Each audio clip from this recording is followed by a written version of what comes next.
3 o'clock on a Thursday. Welcome aboard the Postgame Show. Man, we ought to maybe have this song open us up every day. I like how the rotation sometimes just hits right when you're ready to come on board. Alongside Elijah Campbell, I'm Jay Phillips. Appreciate you being with us. Jordan Kay is going to join us in just a bit. He's on the beat covering the Gamecocks for the state newspaper. Jack Veltri has made certain that all of us at 107.5 and Gamecock Central have sent in our prediction for the weekend. Already sent yours in? I did. Same. I'll be honest here. I'm always honest with our audience. I did not pick South Carolina to win this game. Did you pick them to cover a 21.5 point spread? Some are asking. This information important to some. Yes, I did pick them to cover that spread. I did. Because I think South Carolina's defense is solid.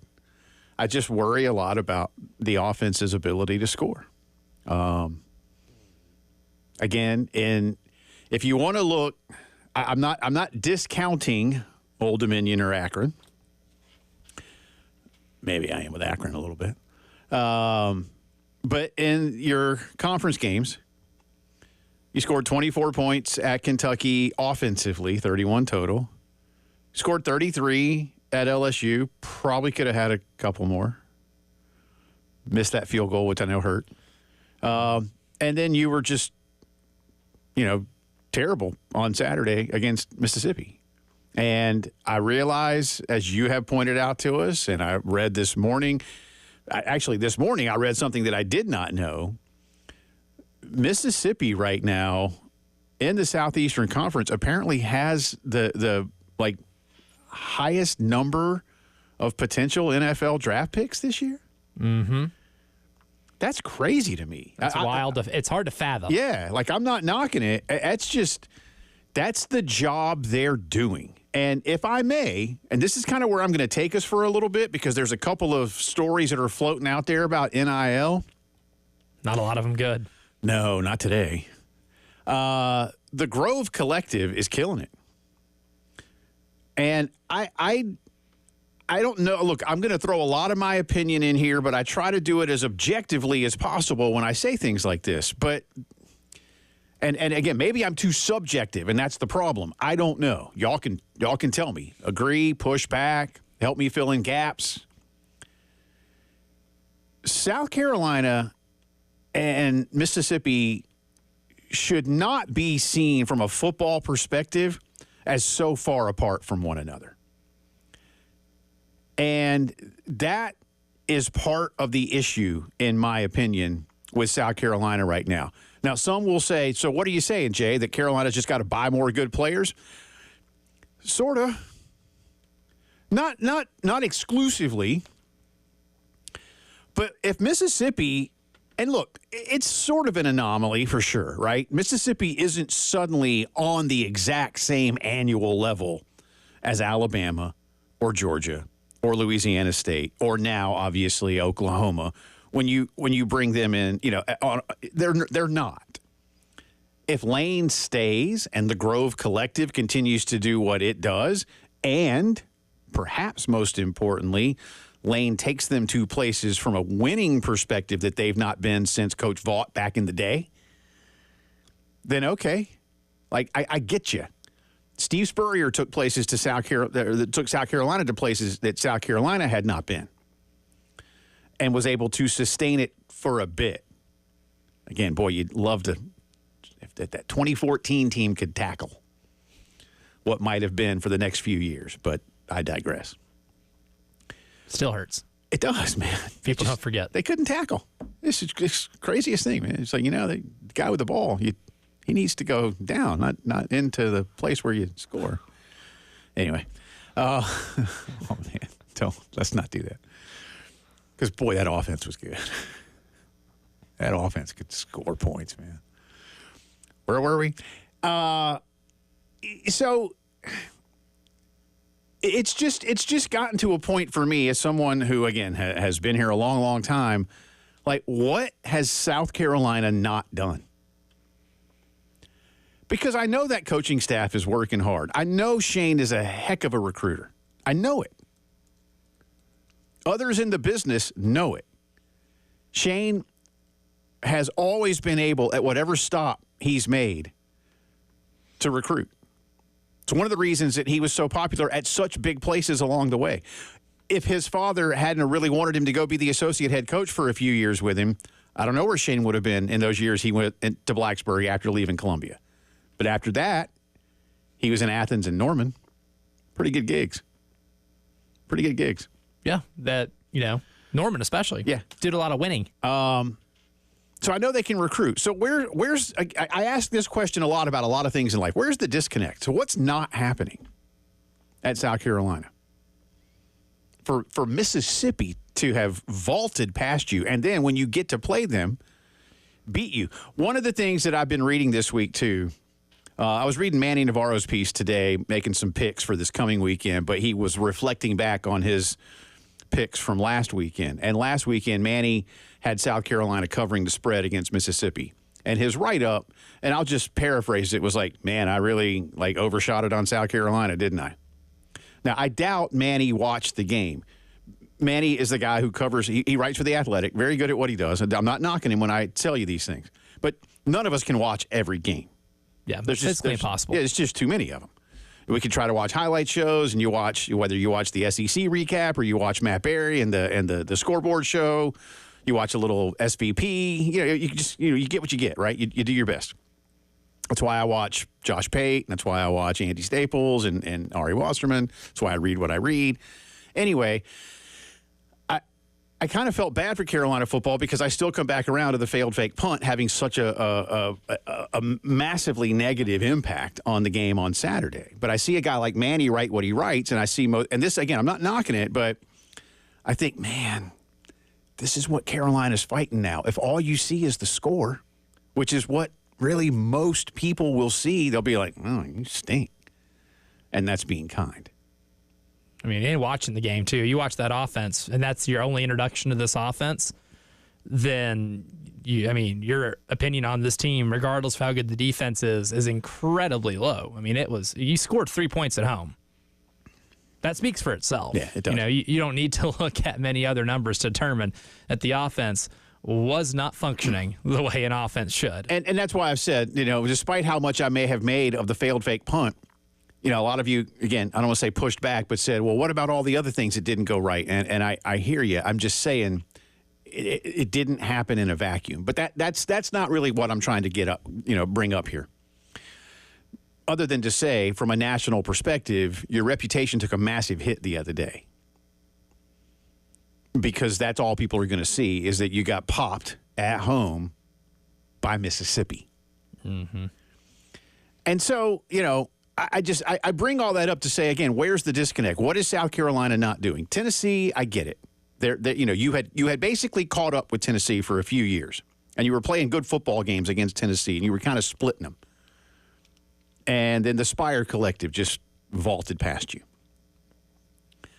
Again, Georgia, Alabama, not even going to put them in the same conversation. Yes, you have to see them from time to time. No Georgia for a while, obviously, but Bama, obviously this weekend. They'll be here next year. But I'm not talking about them and South Carolina in the same sentence from a program standpoint.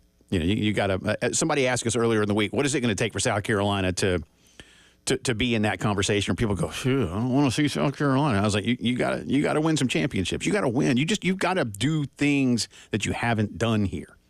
There was a bit of time, as we said, under Coach Spurrier, championships not included, obviously, where people began to say, oh, man. And again, it happened for a few years. But now it's like, the only thing keeping you from being thought of as worse than Mississippi State right now is that Mississippi State really is just bad, and Jeff Lebby has had to almost start over. They're back to the drawing board as an entire program. Again, Vanderbilt is now favored to beat you. I'm not trying to start today's show by going, man, just give up, Carolina fans. Give up Carolina football. Give up, Shane. I'm not doing that at all. What I'm saying is I know there are pathways back to being what fans around here want it to be. But what do you need to take lessons from? Who do you need to take lessons from? If you look at Tennessee and Mississippi, But I come back around to the point I was making, what kind of springboarded me today in prepping for the show. Mississippi has the most the highest draft grades of any program this season in the Southeastern Conference. Better than Texas, better than Oklahoma, better than Alabama, better than Florida, better than Tennessee, better than Georgia. Ole Miss. Better than LSU, who they are favored to go beat in Baton Rouge this weekend. Yeah, tell me how often that happens, where somebody is favored to beat LSU that's not named Alabama in Death Valley. Very rare. So, it's more of a this is where things are right now, and what are you going to go do about it? And this is happening at a time, and again, I'm giving you fact.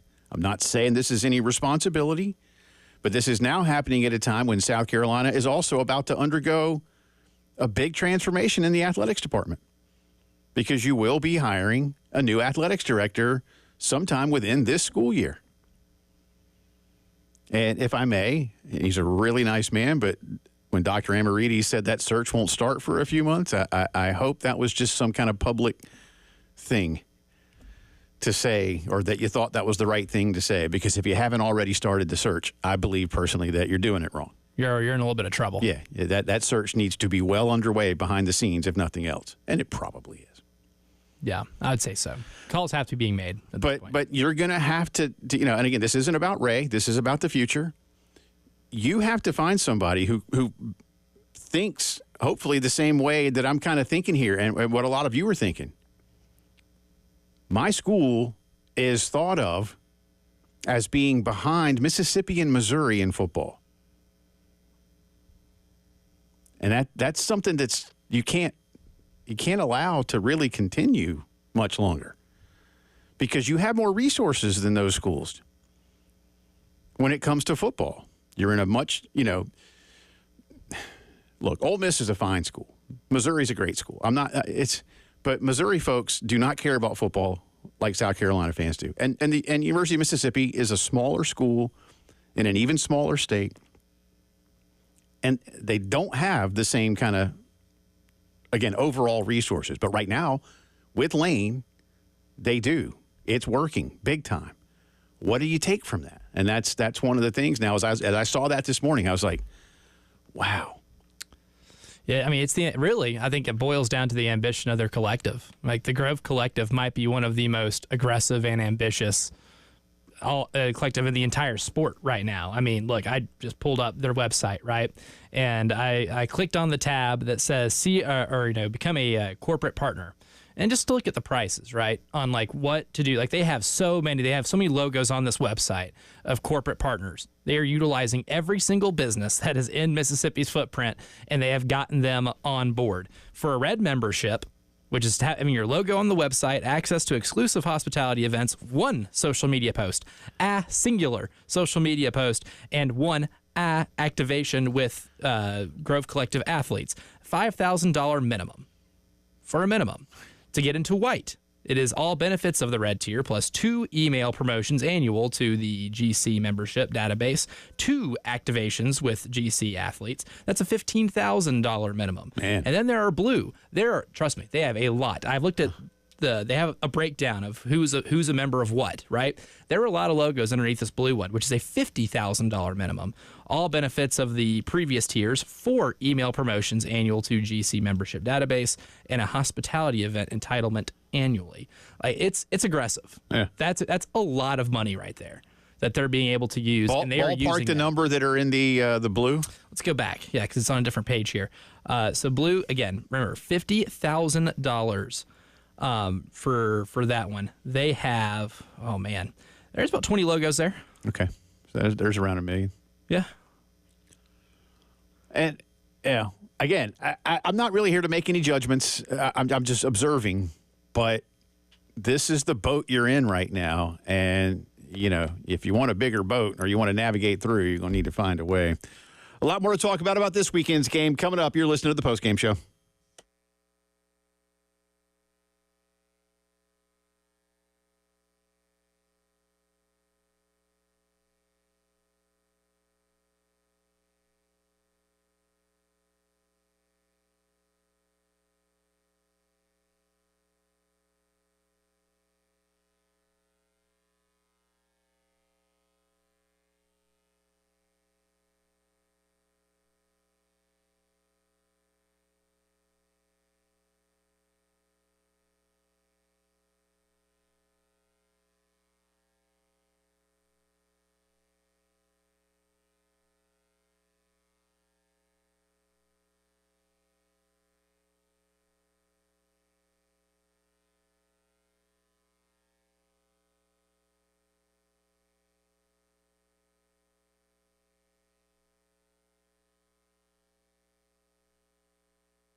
Fall in the Midlands of South Carolina means a lot more yard work. It's fun, right? It's not so hot, which is a good thing, but the grass is still growing. The leaves are falling. You want to keep things nice and clean as much as you possibly can. It's time for you to go in and see our good friend Ben and his team at Cato's Power Equipment. Ben and Matt and the crew are ready to help you get into the right equipment for everything you need, whether it's a brand new lawnmower, walk behind, a rider, one of those cool, like, stand-on mowers. Makes you feel like you're in Star Wars or something. Pretty cool. Blowers, whether it's a backpack blower, whether it's battery-powered, electric, gas-powered, and a little bit smaller for your needs, whatever it is that you want. Chainsaws, edgers, trimmers, they've got it for you. Plus, things you love already but need them serviced, the service department gets you in and out real quick. As I always say, whether you cut your own backyard or you do it for a living, see Cato's for excellent sales, service, and advice, especially in the fall. 4012 West Beltline Boulevard at catospowerequipment.com.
Welcome back into the Postgame Show here on a Thursday afternoon. Jay Phillips, Elijah Campbell with you. Opened up by just, being, even for somebody who's covered college football as long as I have, just a little taken aback, I suppose is the right way to put it, by the fact that Ole Miss this season has basically the largest number of players expected to be drafted next spring in the Southeastern Conference.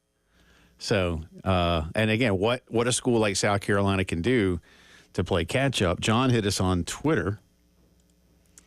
Says, I just joined the Garnet Trust Foundation on a monthly subscription. I guess that's Carolina. We're 18th ranked in the NIL in the latest rankings, one spot and $10 million behind the upstate school. And then in all caps, come on, people, I want to win. Yeah, I mean, look, it's going to take everybody. I suppose there's a reason that the word collective got attached to these programs quite quickly. It's an offering plate. It is. It is. By the way, one of the groups that pays a lot of money to sponsor Mississippi football in Level Blue. That's $50K. We can't even find on the interwebs as a real business. Yeah. So if you know anyone who has worked with Julep, a Southern Land Holdings development, they don't have a logo. There's definitely not a website. Trust me, I've been looking. Because I want to see what exactly these companies do to be able to fork over the money. Because maybe we can call those people here in South Carolina. So if anybody knows anything about them, I'm looking for any sign of life. But I do know they at least have enough money to give the Grove Collective $50K minimum. It could be more. It tells me how I could get a pewter Mississippi Julep cup on the interwebs. There is the don't know if that business is lucrative enough to be able to join this club. The Julep restaurant is in Jackson. I just don't see a whole lot. If you can find this mystery company, this mystery business, because they're not ubiquitous on the internet, but they do have enough money to be able to do this. All right, I think I might have it. Maybe a money laundering front. I think I might have it. I think, what is it? Say it again. Julep, comma. A Southern Land Holdings development. All right. I think Southern Land Holdings must be the company. Julep seems to be a massive planned community. Yeah. I think, okay, Julep, in the Oxford area. Yep. So, what did you say it was again? Southern Land Holdings Development. Yeah, Julep. Julep is the community. But they be given a lot of money. The Oxford Planning Committee, let's see, when was this? Last year, they got, it's an 855-acre development dubbed Julep. The planned unit development for Julep was approved in 2019 by the Lafayette County Board of Supervisors. Since the project developers are seeking Oxford water and sewer, plans must also be approved by city leaders. This was last year. So it sounds to me like they're doing all right. So there you go. Yeah, these companies have to exist here in South Carolina, too. We got to get them. 855-acre development in the Oxford area. Yeah, they got money. They just want to help, want to do their part. They should. And if you're somebody who's going to live in Julep and you're like, wait a minute, man, why don't you lower my rent instead? Actually, rent just went up because they need some offensive linemen. Anyway, they ain't gonna pay for themselves. But if you're just tuning in, I just again, I'm not here to lament. I'm not here to try to throw a wet blanket over anything. I'm not doing any of that. I'm telling you what I see in a lot of different ways. And I'm telling you that right now, South Carolina football is seen as being well behind the University of Mississippi's football program. And in my personal opinion, that just shouldn't be the case. From time to time, sure, okay, yeah. But Carolina can do more. And is it all about the Grove Collective being head and shoulders, pound for pound, better than others in the conference? Maybe. Lane's also a good coach and a good recruiter. Great coach. Yeah, that helps a lot. You may hate him. And you may think, wait a minute, that dude that quit at Tennessee and failed at Southern Cal and was like 22 years old and he was the head coach of the Raiders? That guy is a good coach? Come on, Jay. No, he's not. He is. He's a really good coach. He is. Good offensive mind. And, he knows he gets under your skin, and he knows he does things you don't like about. He knows all that because he's also smart. He knows all of it. So there's a lot of things that are working well right now for them. They utilize the things that you can do in college football now that you haven't been able to do historically. That's utilize transfers, over the table money transactions to players. I mean that helps out a lot. And the philosophical discussion of, is it better to build a roster through the transfer portal or do it organically? That's here nor there, but part of the teams that win have a lot of those pieces from the transfer portal, right? And it costs money to get those, to be able to acquire them. A lot of this just does boil down to money. There's a lot of elements to it, but you've got to be able to have a bunch of people on board to invest that type of money. Again, I just read you off the 3 tiers of corporate membership to Ole Miss's Grove Collective, and there are a lot of logos here underneath blue sponsorship, which is $50K minimum. Yeah. That's a lot of money. You're getting a lot of money, and that all is going to players that can get you a lot of really good players. Yeah. Something to look at, just something to think about. That's what I'm doing. I'm just, you want to know why? I'm looking at some why. Because it's no coincidence and that it's only in the modern era of college football, post NIL, that Ole Miss is able to get to where they're at right now. They had a lot of good talent before that. Obviously, the story of how Laramie Tunsil was acquired is pretty well documented. And who was the receiver? DK Metcalf. Yeah, DK Metcalf, AJ Brown. I mean, a loaded team, right? But they were never able to get over the edge. They could have used some impact transfer players to be able to come to Ole Miss. They could have used someone like Lane Kiffin coaching. It's a combination of a lot of those things. They found the right coach. They have a collective that is going above and beyond what others are, and they punch above their weight class significantly. And I'm going to see, you said punch above your weight class. I'm using pound for pound, both boxing analogies. That's what Ole Miss is doing. Yeah. Pound for pound, they're the strongest right now. Again, they're not going to be Alabama or Georgia or Texas or Oklahoma or LSU. They got themselves pretty damn close to it this year. But if they go beat LSU this weekend, if they find a way to stay where they are, play for an SEC title for the first time since the conference had a championship game. First time ever. Mississippi State's played in more SEC championship games than they they have. Do they have? They have at least one, maybe 2. State has played in one, 1998. I think Vandy, Kentucky, and Ole Miss are the only ones that haven't. Is that right? I think you're, with the exception of A&M, who came. Well, since But Missouri's even been in one. They've been in 2. They've been in 2 since they expanded. Believe me, we remember. Very well aware of Missouri going into here, man. We remember here. 803-404-6100. We'll get back into the Gamecocks trip to Tuscaloosa on the other side of the break. Our buddy Jordan Kay on the beat for the State Paper will join us. You're listening to the Postgame Show.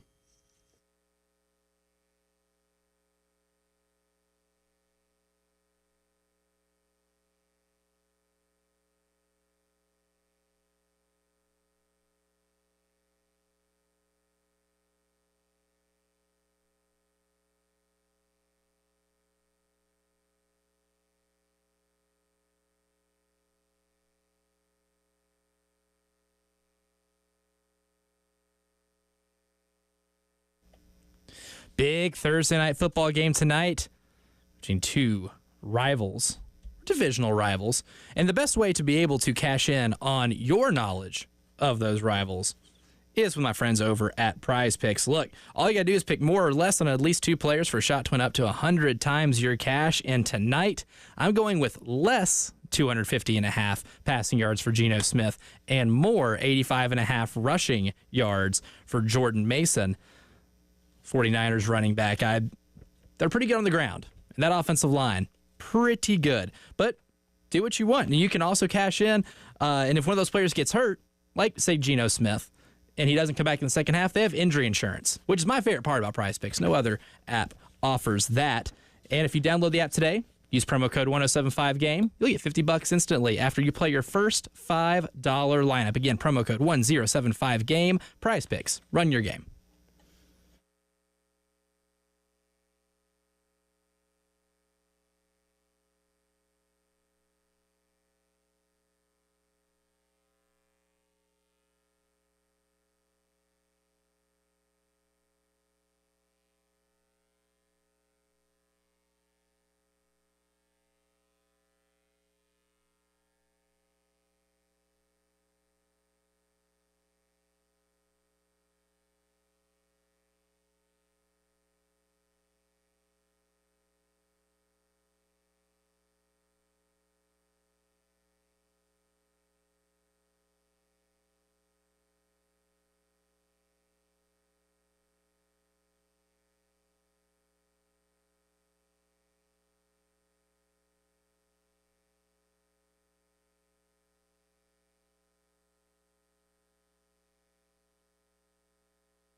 Going to talk some Gamecock football. The trip to Tuscaloosa coming up on Saturday, noon kickoff. All morning coverage here on the game, starting at 7 o'clock.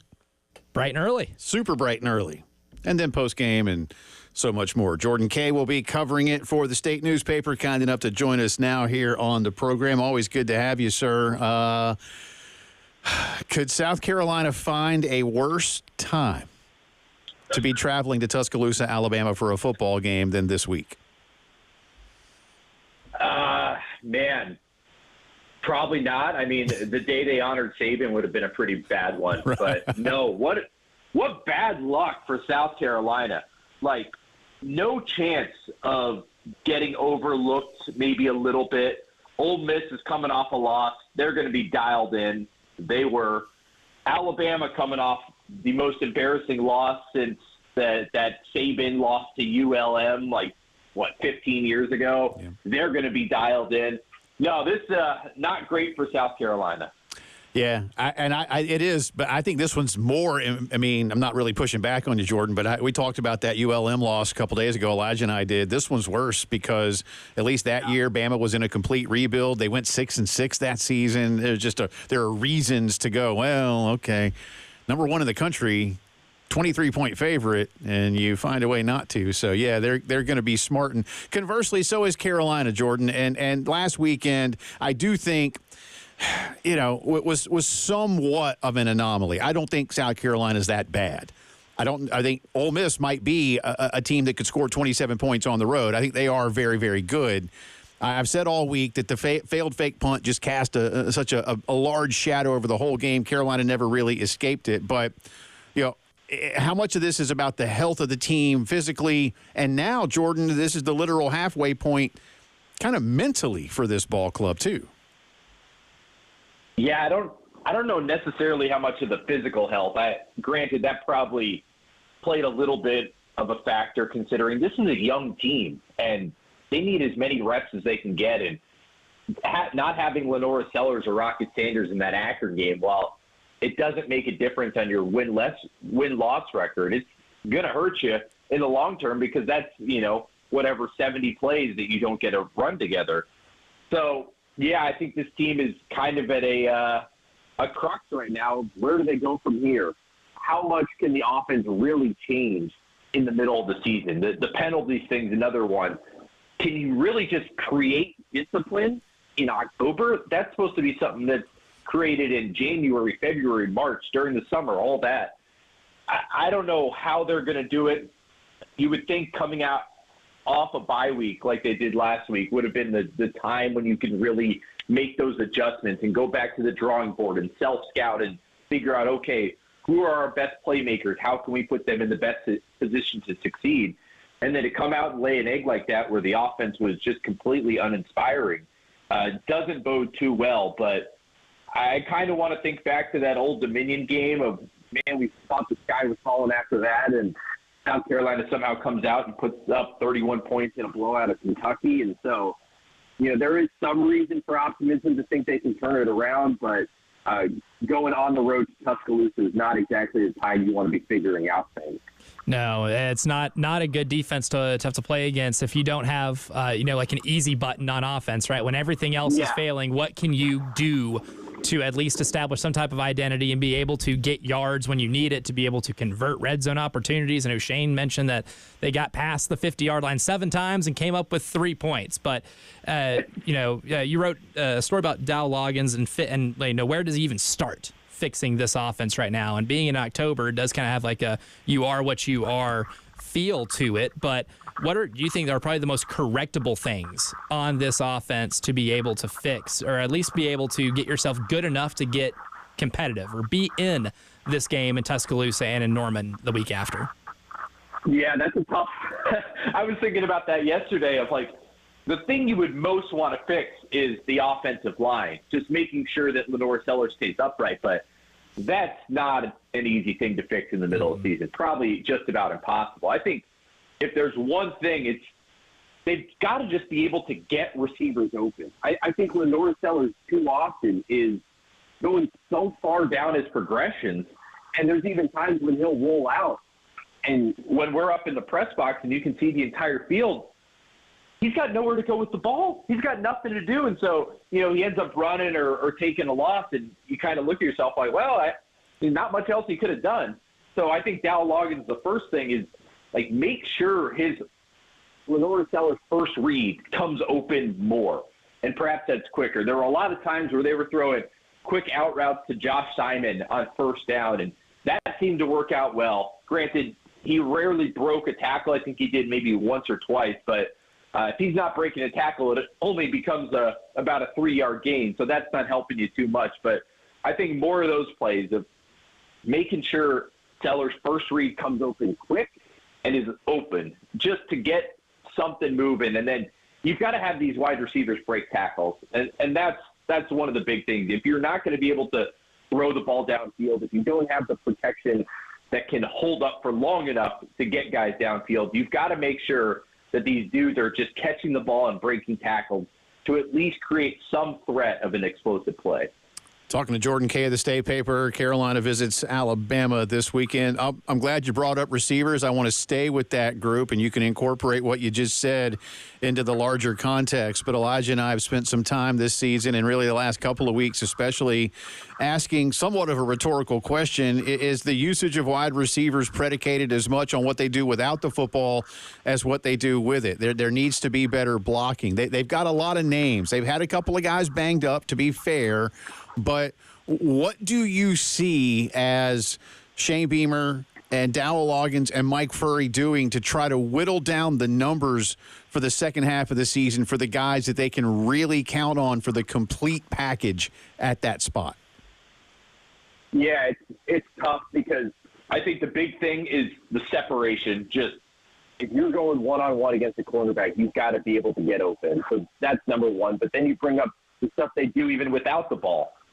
You've got to be able to block. And I think sometimes, it's hard for us to see on TV, but clearly that is not happening. And Shane Beamer, going back to the season opener against Old Dominion, was really harping on how disappointing he was in the perimeter blocking. And he's talking about the tight ends and the wide receivers. And so that's where that starts. And then you're talking about just whittling down the number of guys.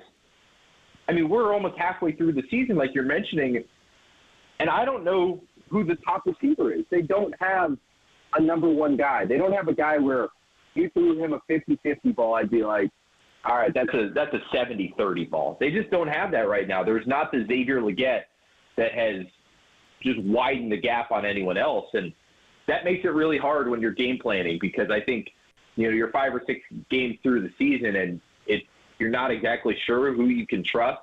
Nick Harbor has played better, but, sometimes they'll throw him a screen pass and it just, when he catches it, just doesn't look natural. And he's bobbled a couple of them to the point where he's just getting tackled almost right where he caught the ball and can't get upfield. So there's so much. But, yeah, when you talk about, Shane Beamer and Mike Furry trying to figure it out, I think it kind of starts with just getting these guys separation. For me, too, Jordan, this game, this is kind of like a self-respect game. Like, you need to go out there and show some fight and make this thing competitive to the point where you can instill some belief for the rest of the season that you can be able to take on anybody. And I think a big element to that maybe isn't discussed as much because the defense did play well enough for you to win against Ole Miss. But this Alabama offense, I know they lost to Vanderbilt. They still scored 35 points, and 10 of their 46 plays were considered explosive plays. They just didn't have the ball for enough plays to win that game. Credit to Vanderbilt for choking it out for as long as they did. But do you see this Alabama offense as good as it is, and even though South Carolina's top 25 in a lot of metrics defensively, do you think that defense can hold Alabama offense at bay enough to make this thing respectable? I don't. This doesn't really set up too well for South Carolina. When you look at Ryan Williams and their entire receiving core, like South Carolina, I actually think their defensive backs played really well against Ole Miss. But you just gave up too many deep plays. Juice Wells was open more times than he even caught the ball. And so South Carolina's defense they give up too many big plays. They're too susceptible to giving up a 70-yard touchdown, 60-yard touchdown, and Alabama's receivers are going to make you pay on that. Also, this is the first time all season South Carolina's really gone up against a running quarterback, and I think a running quarterback can neutralize the edges a little bit. So Jalen Milroe, though, he is really good in the pocket. I think if Dylan Stewart and Kyle Kennard start getting after him, he can just run, and then all of a sudden that kind of changes your numbers a little bit. So I just think it's going to be too tough for South Carolina. Jordan, appreciate it, man. Safe travels over this weekend. We'll holler at you again soon. Thanks, guys. Appreciate it. You bet. Jordan K. on the beat for the State paper. Jordan K. K-A-Y-E _23. Jordan K. The 23, that kind of helps. Just lock things in. That's how you follow him on Twitter. Postgame Show coming right back.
10 minutes in front of 4 o'clock on this Thursday afternoon. Welcome back into the Postgame Show. Jay and Elijah with you. Thanks again to Jordan K. for hanging out with us. Do want to remind you that the Lawyer Lisa Special Teams Contest is back. If Carolina can score a special teams touchdown this weekend, somebody's going to win $600. It's $100 a game that Lisa just drops right into a big jar at her office or something like that. That's how I'd like to imagine it. Yeah, it's just more fun that way, you know? Or maybe even like... Or it's $100 in pennies. Yeah, pennies or big old dimes. Just vases. dimes. Pennies gets really heavy, I think. Like dimes, maybe. I like pennies. Okay. However you want to picture it, it's going to be $600 this weekend, thanks to Lawyer Lisa. It's a lot of pennies. Now, you can't win if you don't register. You're probably thinking, somebody's going to win. Yeah, well, you got to go to 1075thegame.com. Because then how would we know your name? Right. And your contact info. Look for the Lawyer Lisa Special Teams Contest. It's that simple. And then just hope for the Gamecocks to score a special teams touchdown of any variety. Doesn't matter how. No. Doesn't matter. If it's a special teams play. You could fake another punt. But if it goes the distance, then a lot of people are happy. There you go. So, good luck. Thanks to Lawyer Lisa. Also, Lawyer Lisa Special Teams Contest. We have a couple of poll questions we're running. Going to get to those in just a minute, and I'll throw them out before the end of the hour so y'all can talk about it, and then we'll bring that up at the top of the 4. But Elijah and I, if we just didn't have enough time, I wanted to follow up with the question Elijah asked with Jordan K. But it's really for any of you. So if you want to hit us up on the text line with this, 803-404-6100, Firehouse Subs text line. At what point is this football team going to ask the defense to do more than it's capable of doing? And I think you and I have already kind of agreed we may be there. I don't know how much more this defense can do. And at some point, really good offenses figure out ways to, if not negate what you do best, at least avoid what you do best. An offense like Alabama can and will. Yeah. Because Jalen Milroe, Jordan hit on it perfectly. It's like a good, not just a good scrambling quarterback, because Jackson Dart's a good scrambling quarterback, right? Agreed. But Jalen Milroe is a great scrambling quarterback. He is on a tier of his own right now when it comes to scrambling quarterbacks in all of college football. And those type of quarterbacks do a really good job of negating the advantage that great edge rushers on both sides of the defensive line give you. Because if he has, if he's able to spin out of the pocket and get into space, he's dangerous. And that's one thing I think he'll be able to do against South Carolina. I hate the matchup. Just from that standpoint, I hate this matchup for South Carolina's defense. We've done a lot of, and rightfully so, diagnosing of South Carolina's offensive problems, but they got a big one on their hands defensively on Saturday. And this is a game I just don't see you being able to have your defense bail you out, because they're going to have a lot on their plate as well. Yeah. One of the things I said, and I suppose it comes out tomorrow, so I'm probably not supposed to give too much away, but sorry to Jack Veltri, but I'm going to do it anyway. But one of the things I said, in all seriousness, is that South Carolina's defense is going to have to be, excellent and opportunistic. And, I just don't know if there's a real formula for the Gamecocks to win this game that doesn't include... And I'm gonna kind of shoot for the moon here. Something like +3 in the turnover margin. Yeah. It's gonna have to just be something like that. Vanderbilt was +2. Yeah. And that mattered. It did. Because really one of them was a pick return for a touchdown. Right. You do not win without that. And and then secondly, and I know it's not defense, but again, what was Vandy, like 12 of 16 on third down? 12 of 18. 18. They had only 2 punts the entire game, but a lot of those third downs, Alabama committed penalties that advanced the ball for a first. Yeah. That would not go down as a conversion for Vanderbilt, so that's what explains the gap there. Mm-hmm. But 12 of 18 on third downs, and it wasn't like they're all third and shorts. They were like 3rd and 7. Like that was, I guess, the average distance for Vanderbilt in that game. I'm telling you, so much had to go right for Vanderbilt to win that game. It is, I think Bill Conley on ESPN said that was like if you played that same game 100 times, Vanderbilt, like statistically, is winning that like 1.3% of the time. Yeah, I was going to say like that really could be the 1 in 100. It was considered the most unlikely win statistically of the season in terms of just how the game played out. Yeah. All right, listen, I got 2 poll questions we're running, and we'll get to both of those top of the hour. I want you to participate. One's about the Gamecock football team specifically, the other about the future of scheduling across the Southeastern Conference and beyond. We'll get into both of those for you when the postgame show returns.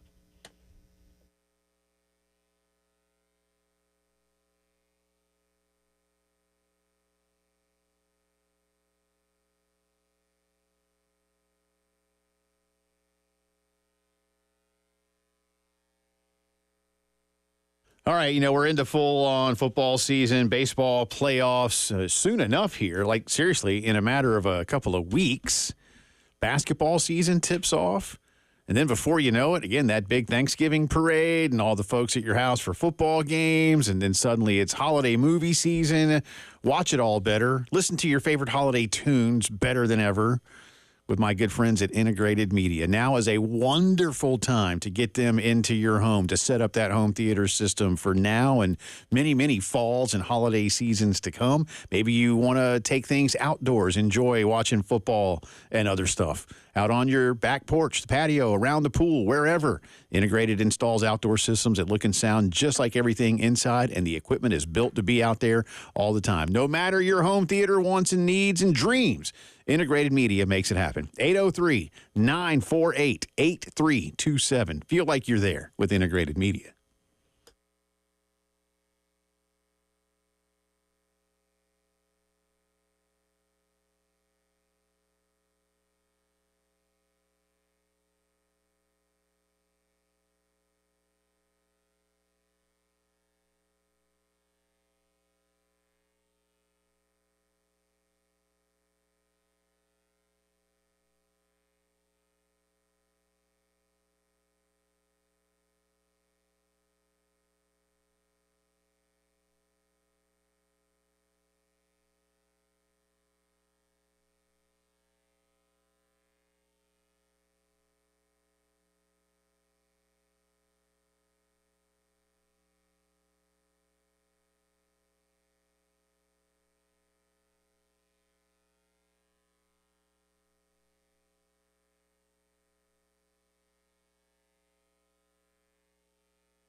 4 o'clock on this Thursday afternoon. Welcome back in. Second hour of the Postgame Show coming at you from the Herndon Chevy Studios in downtown Columbia, South Carolina, alongside Elijah Campbell.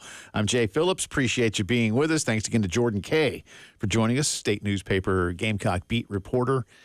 He'll be over in Tuscaloosa this weekend. Gamecocks still pretty heavy underdogs, 21 points. The over-under 50.5. Feels like an over for me. I guess my prediction has it just under. Just under. So I think South Carolina will end up scoring some points because I think they're going to be behind early, and you're kind of played your hand, and you're going to have to take some shots down the field. Well, and I think you might be able to pull some explosive plays. You know, people just want to see them take some shots downfield, and like I say, you know, we talked about that a bunch this week already. And I don't look. You can take it as a criticism, an observation, a judgment somewhere. You know, I'm looking at it more observationally. I'll tell you that much from my own point of view.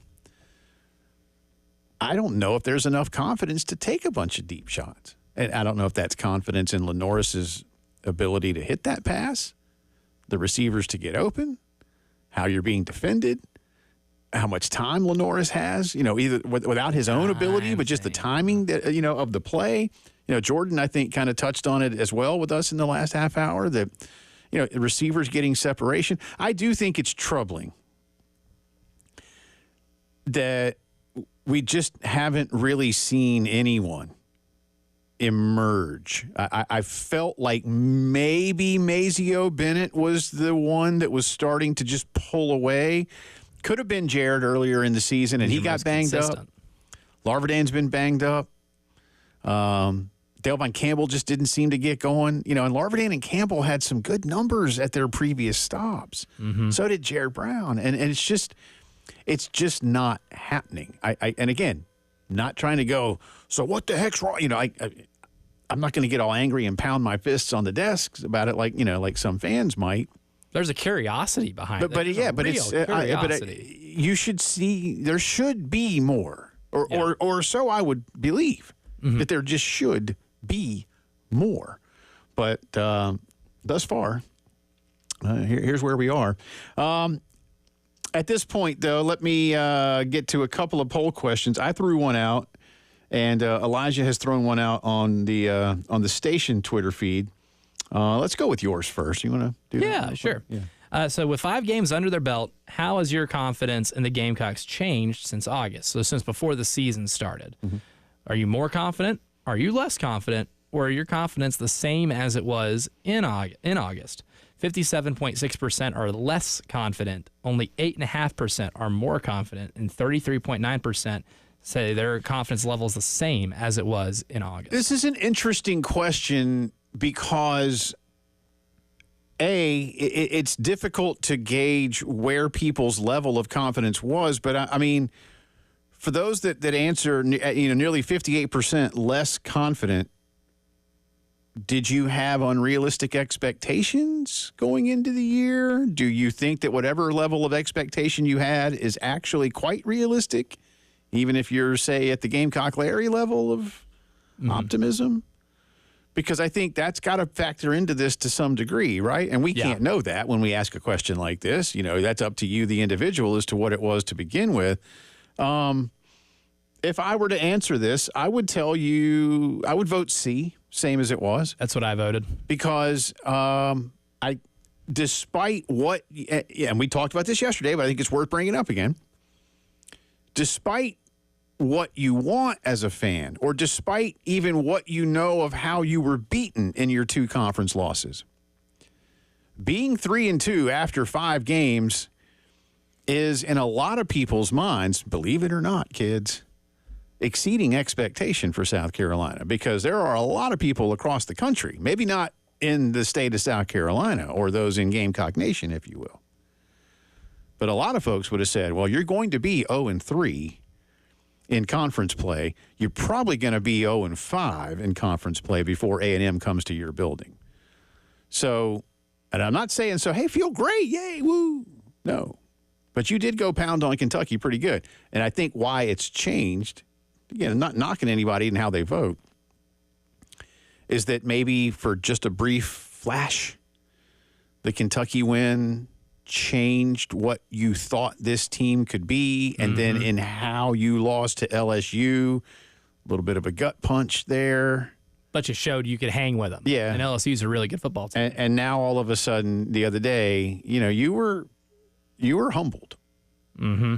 And you contributed mightily to your own humiliation. Yeah, and that's the thing about this question, too, that I was really curious about, because there have been some really good ups so far, some highs of this team this year. And, like, thwarting Kentucky like you did sent a message, right? And the way you played in that first half against LSU, coming away with that game thinking, should have won that game. We're the better team. Should have won that game. Was something I didn't think people would have expected at the beginning of the year. Those are two unexpected positives. But then you had the unexpected negative of getting it handed to you at home to Ole Miss in the fashion that you did, and you looked the way you did, and the offense regressed to what it kind of looked like in that opening game against Old Dominion.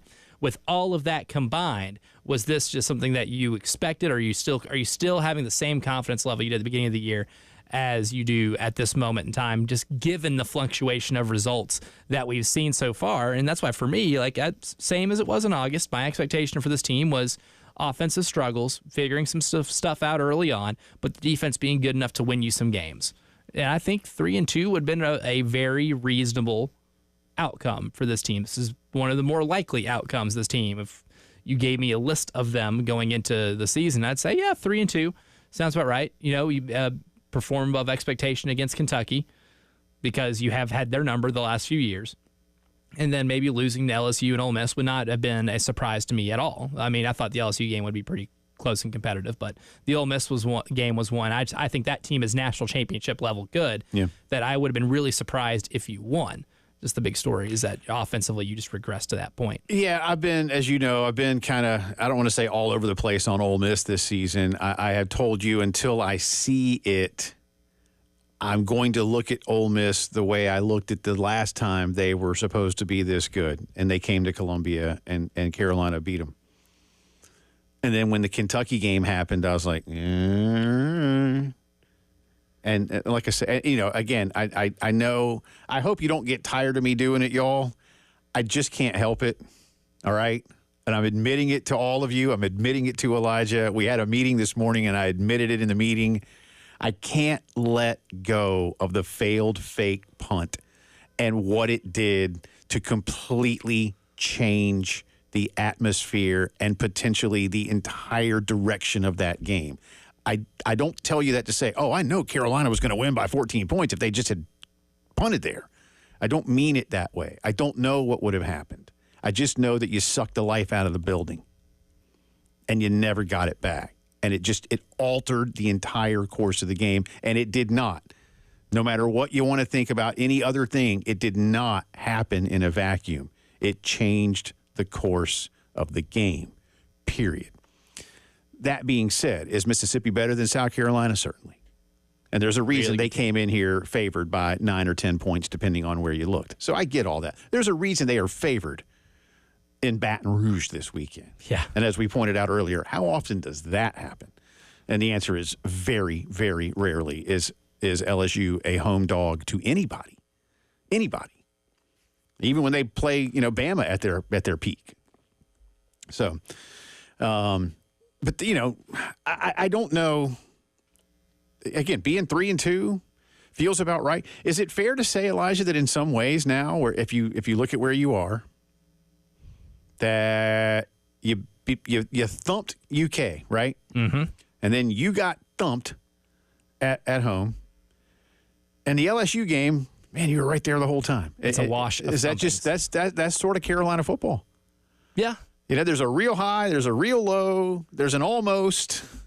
And even in the two non-SEC games, your Old Dominion, your Akron game, completely different attitudes of how those games went down. Right? Like, I mean, the sky was falling after Old Dominion, and rightfully so, because you needed an interception at the end of the game to seal it. You were trailing in the fourth quarter to an Old Dominion team that is not very good. No. I don't know if you can, for all the listeners who've kept up with them after they visited here, they've been really bad. And then Akron, I took them to the woodshed. Did what you're supposed to do against a team like Akron, and that's just beat the hell out of them in your home ballpark and have fun doing it. And you had a lot of fun doing it. And they're like, oh, okay, well, Robbie looks really, really good right now. Then the next week he has the fumble.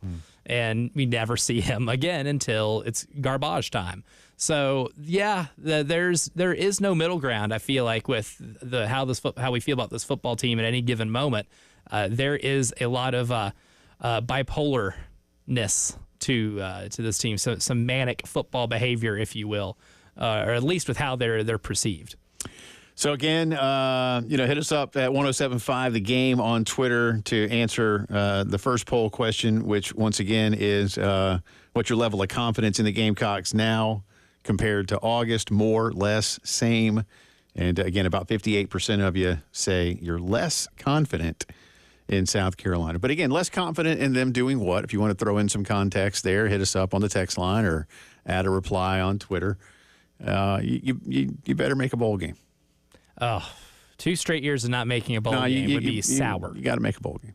Sour. You got to make a bowl game. The other poll question that we have today, now I got to click on my own Twitter feed here. If you didn't already hear about this, and we'll talk more about it once we get some intel. We hadn't gotten a lot yet, which is also kind of interesting. But ADs from the SEC and Big Ten are meeting this week to discuss several key topics, including future scheduling opportunities. Which of these potential outcomes would you most want to see? 8 SEC. This is more from an SEC perspective. 8 SEC games plus 1 versus the Big Ten. 9 SEC games plus 1 versus the Big Ten. Both play 10 conference games where they wouldn't necessarily see one another. Or D, don't change anything. I am a little surprised, but don't change anything is out front, barely, by just 1 percentage point. And not by much. Over 8 plus 1. 9 plus 1 is at 27.3%, so it's just a couple of points behind. And then both conferences playing 10 games at 13.1%, so it's a little bit farther back. Don't change anything. I'm a little surprised. Look, they're going to change something at some point because it's all going to still be predicated upon television dollars. And one of the things about these super leagues that you've seen, whether you buy into any of that or not, they're right. And it goes back to a point I've been making for years. FCS games and low-level group of 5 games against Power 5, especially big-time Power 5 schools, do nothing for television. Television's almost like, fine, put it on the internet channel. What? We have all right, fine, put it on the conference network at noon. Sure. And then behind the scenes, they don't want those. Nobody watches them. And we found out this week 18% of scheduled games are those games in major college football, at least for the major college schools. 18% of their scheduling is made up of FCS or low-level group of 5 schools. 18%. That's not even that much.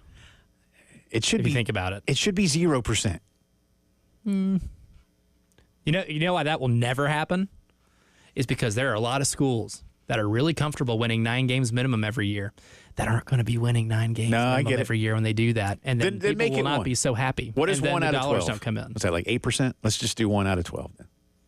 And they won't do that either.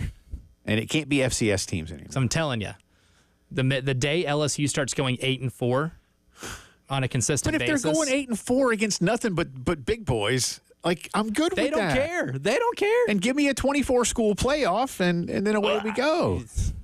You know it's coming, man. So disgusting. You know at that point, why play a regular season? You know it's coming. Well, because you got to get into the playoffs. So win 6 games. It's like what people say about the basketball tournament. Oh, the regular season in college basketball doesn't matter. It's like, oh, it actually matters a lot. It does, which is why it's at its perfect length. It is at a perfect spot. Lots more to do as the post-game show continues.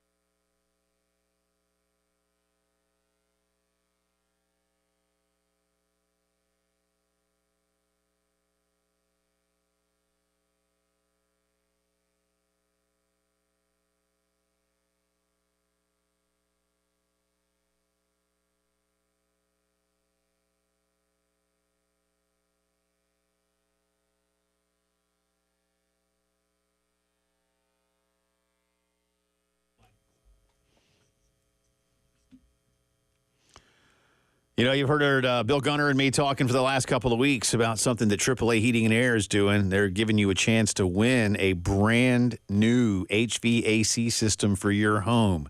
What's the catch? There's not really a catch. You just need to go to myoldair.com. They're looking for the oldest and just worst HVAC systems across the Midlands. And if you believe you have that, go to myoldair.com. Look for the way to register your home and your information. And if you're in the AAA service area, for every 100 entrants, one person is going to win a brand new HVAC system. It is that simple.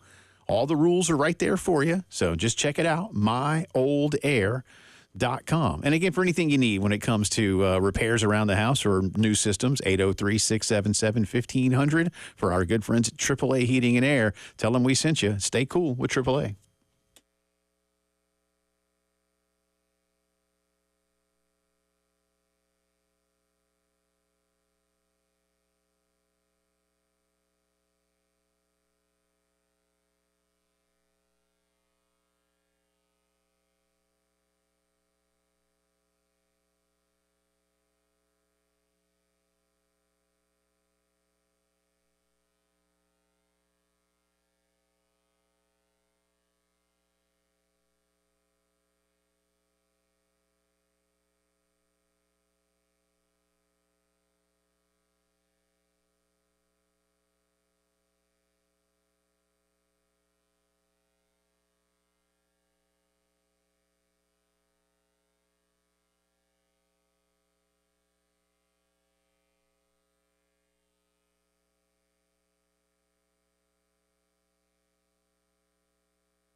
Twenty minutes after 4 o'clock on this Thursday afternoon. Welcome back into the Postgame Show. Jay and Elijah with you. Did you see that Pharrell Williams is going to have a documentary about his life and career in music? And the secret to not aging one bit? Well, it is amazing. Vampire-esque, brother. But it's going to be, and it's a documentary, It's not like a mockumentary. I do love a good mockumentary. It's going to be in Lego animation. I was like, all right, that's pretty cool. He said because you know what else doesn't age? Legos.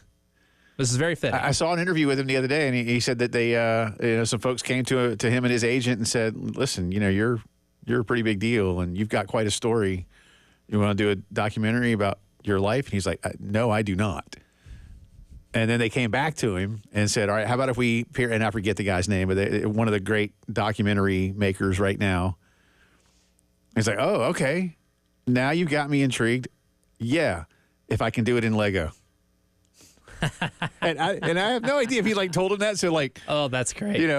Maybe they'll just say no, leave me alone. But then when they said, "Yep, we're in," so say less. Now there's going to be a Pharrell Williams. That's a really cool documentary. Idea. I do love that idea, and I think that will turn out really well in practice too. My youngest daughter basically let me know the other day. I don't know, she was doing something on Disney Plus, and she was on the Star Wars section. I did not realize how many shows there are that are Lego Star Wars. There's tons, dude. I had no idea. I was like, why did I not know this? In the dark on this. And I was like, how long? Multiple. And then she's like, Dad, this one's 10. These are 10 years old. I was like, why didn't you tell me? There's just too much stuff to consume on this planet right now. Because the Lego stuff is really funny, man. They do a really good job. They do a really good job. Like Lego Batman movie. So funny. It is. I like the Lego movie with all of the people doing all of the stuff, but it does get a little confusing. There's just so much going on. It's great. I've seen it 3 or 4 times. It's great. But Lego Batman, I was like, oh my, this is just beyond great. It's so well done.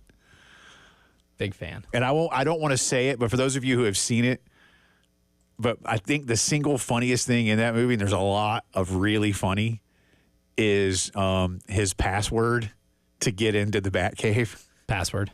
No. I don't want to say what it is because I don't want to spoil the joke. Because it's we'd like to protect. Yeah. I don't want to do that because I could do that and then it wouldn't be funny for you. So when you see it, but I was like, oh my God, that's so funny. That's so funny. Scott wants to weigh in on some of our topics this afternoon. He is up next on the phone line. Hey, Scott, how are you? Hey, I do want to agree with Jay on every Carolina fan that was watching that game, Ole Miss. You're right. Everybody felt the same. And then especially when the second quarterback came in and fumbled on the next drive. Yeah. It did. It took the air out of everything for everybody, every Carolina fan. But what I really wanted to talk about was what was the best offensive drive for Carolina against a ranked team this year? And it was the first drive against LSU.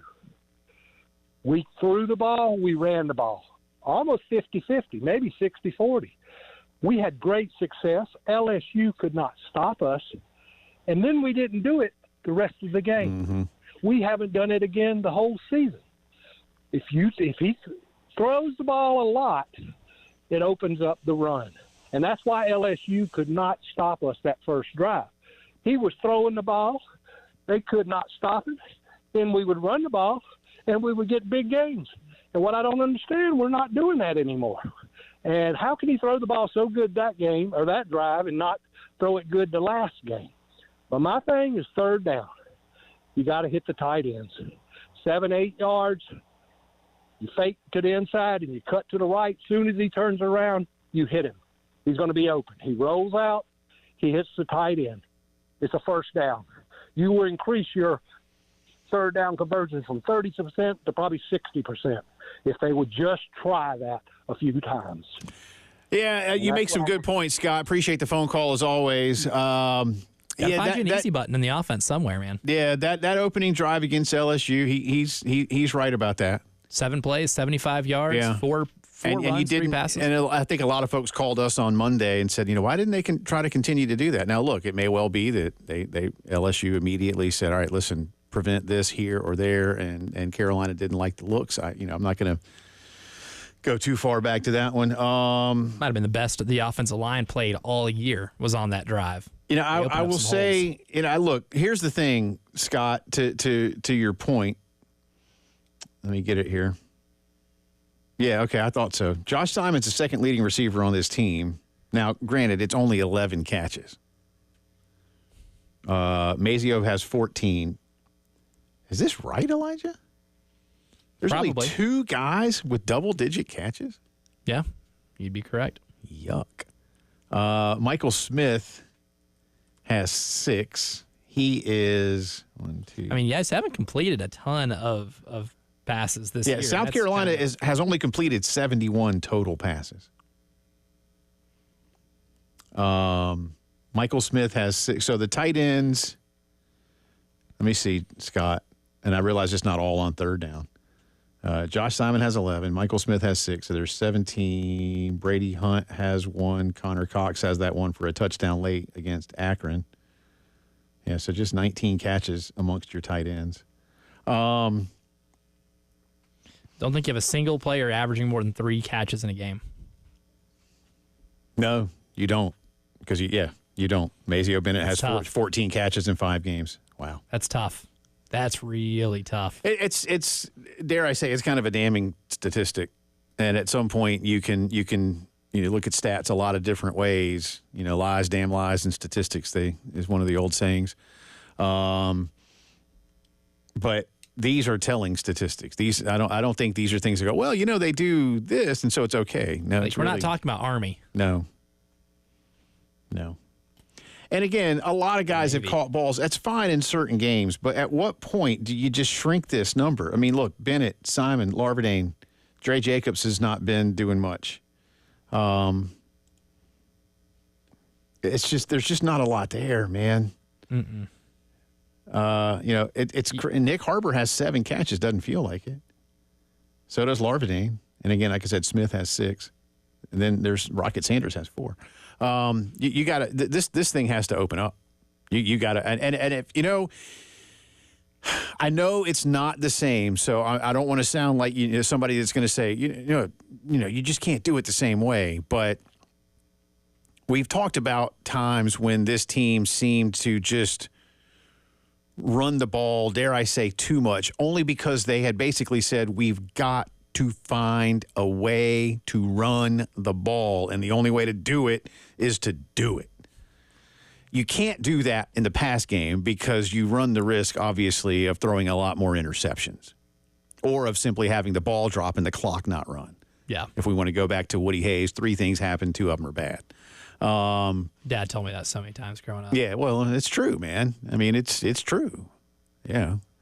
That said, you can't do it if you don't do it.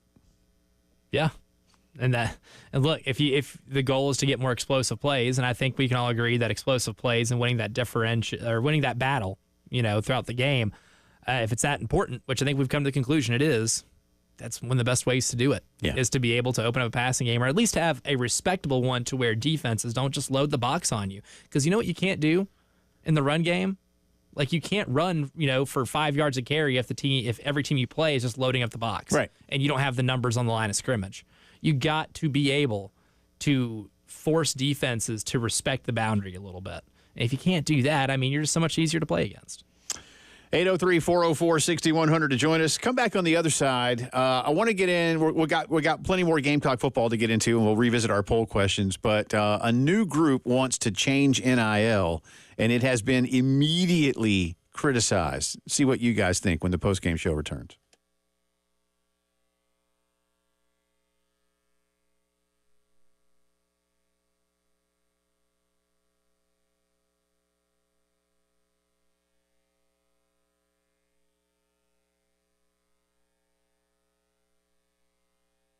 Palmetto Citizens Federal Credit Union, one of the great local institutions across the Midlands. They've been doing it for nearly 90 years now. When you've been doing that and you're local, you know what's up. And what is up for them is ways to make your banking easier, make your banking more affordable, actually keeping more money in your account. How, you might ask? Well, listen, they're a not-for-profit organization. So that means their earnings are returned to members in the form of lower rates and fewer fees. And you probably heard me tell you that there are rewards for helping you save money. When you save certain amounts, they reward you with more cash. You can learn all about this when you log on to palmettocitizens.org. So whether it's checking accounts, savings accounts, maybe even helping the younger folks in your family get that going for the first time, this is a great opportunity. 14 locations all across the Midlands. My wife and I have been members for years, and we're really thrilled with what they do for us. We think you will be too. Check them out, palmettocitizens.org.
From the WIS Traffic Studios, I'm Elijah Campbell. The few accidents to get to that are causing some issues here on the roadways. We'll start with a pretty significant traffic backup. An accident on I-26 eastbound over at Piney Grove Road and exit 104 has caused some severe delays in traffic backup. Avoid that if you can. In Richland County, we have accidents at Air Base Road at Lower Richland Boulevard, one on 20 westbound, just before Broad River Road near exit 65, one on 77 northbound at Killian Road to exit 22, one on Main Street near College Street. And in Lexington County, we have accidents on Piney Grove Road at St. Andrews Road, Pilgrim Church Road at North Lake Drive, and I-26 eastbound over at St. Andrews Road near exit 106.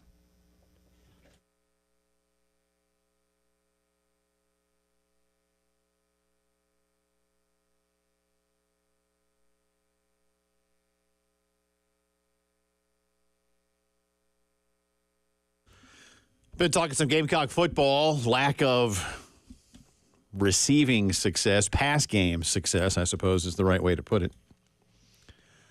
Can I let y'all in on a quick little family thing here? My daughter, who's just moved into her apartment after graduating college, asked me what I was making for dinner tonight.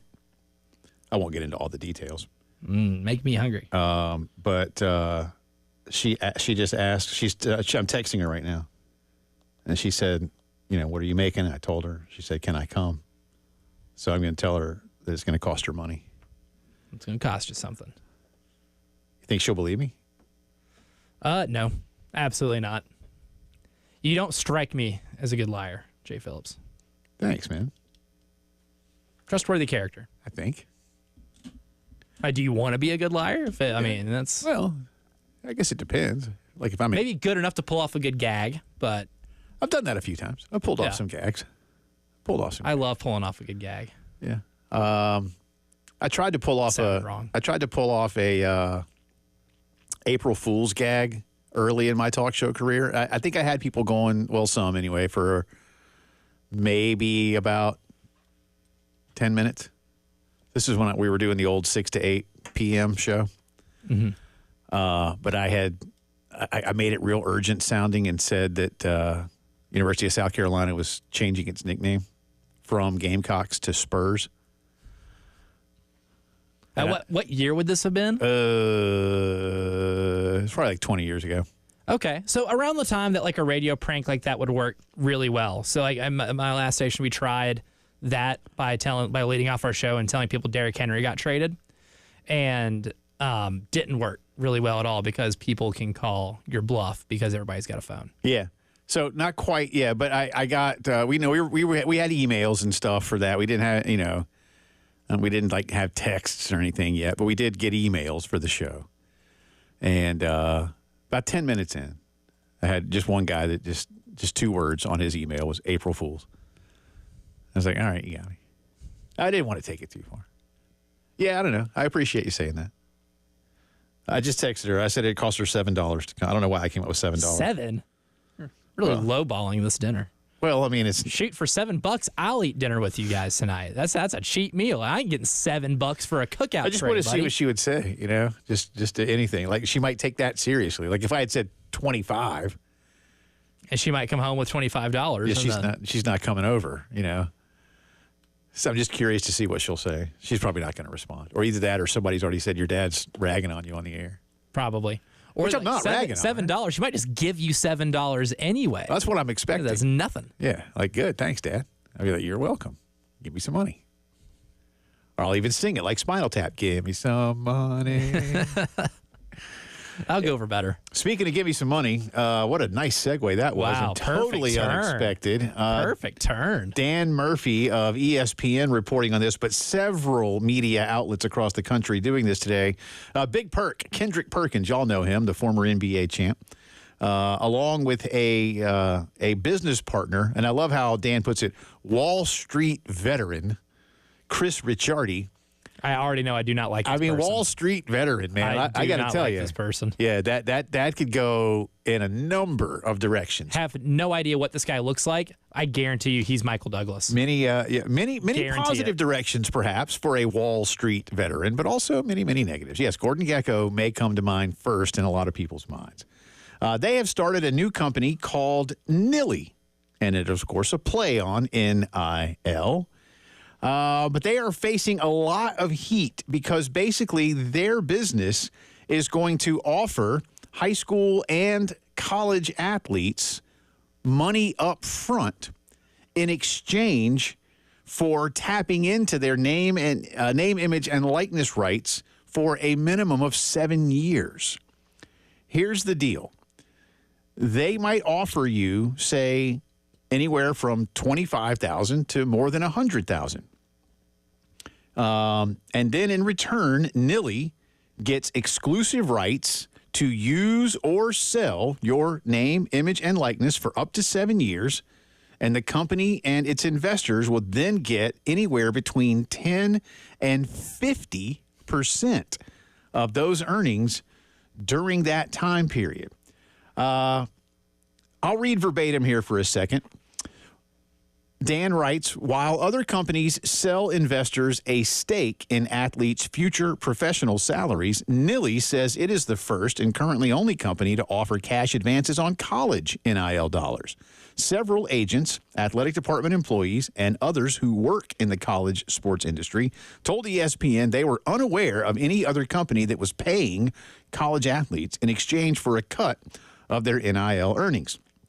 Kendrick Perkins, who, of course, works with ESPN, says, quote, you have so many athletes and their parents who are struggling day to day because we're actually taking a bit of a gamble on what the student athlete is going to make in the NIL space. The benefit is the kid, the student athlete, is able to get financial security so they don't have to rush. Now, so far they've signed 20 kids. 10 of them did not want to mention anything to ESPN. They tried to contact 10 of them. They didn't want to mention anything, which is interesting to me. But Dan Murphy says ESPN got a copy of one contract that lays out a $50,000 payment to a high school senior in exchange for his exclusive rights.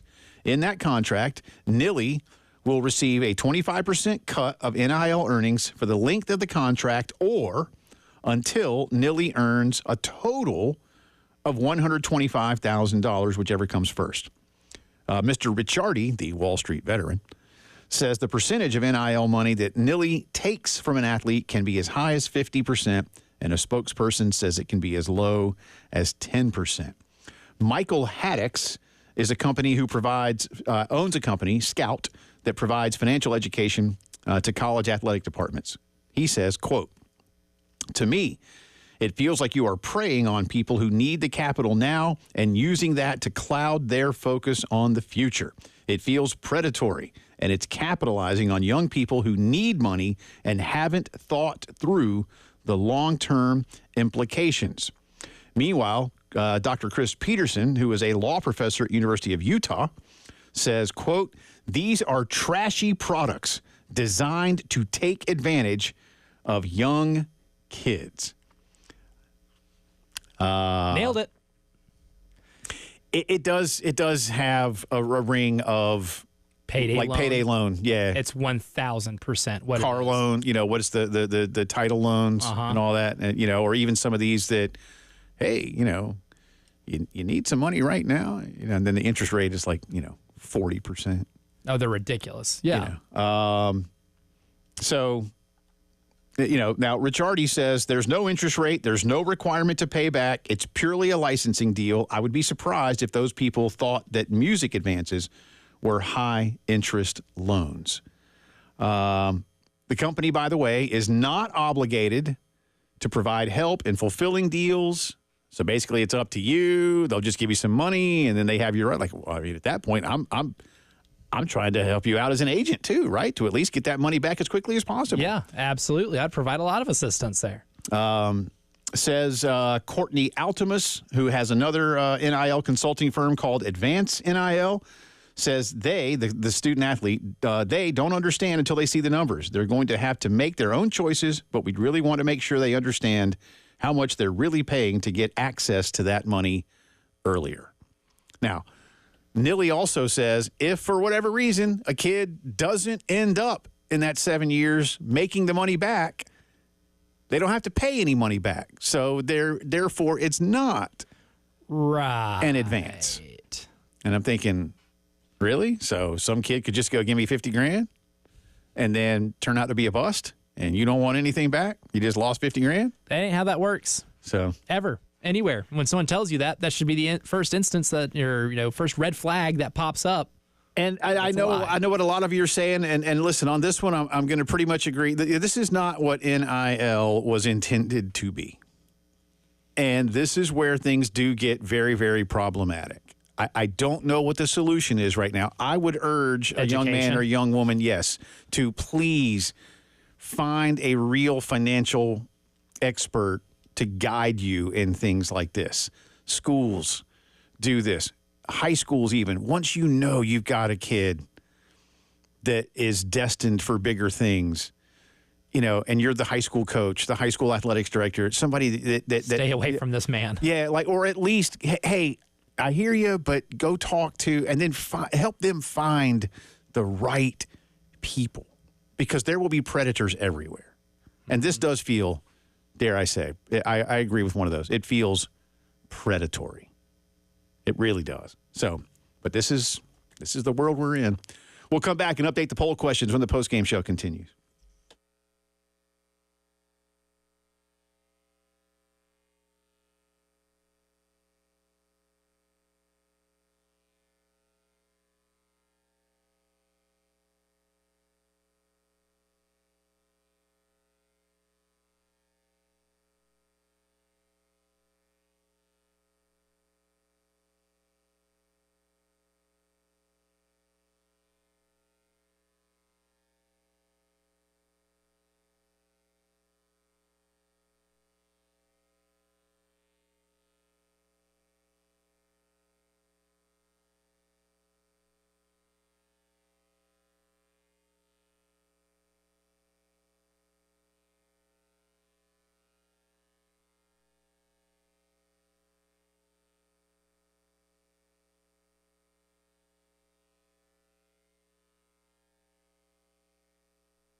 11 minutes in front of 5 o'clock on a Thursday afternoon. Welcome back into the Postgame Show.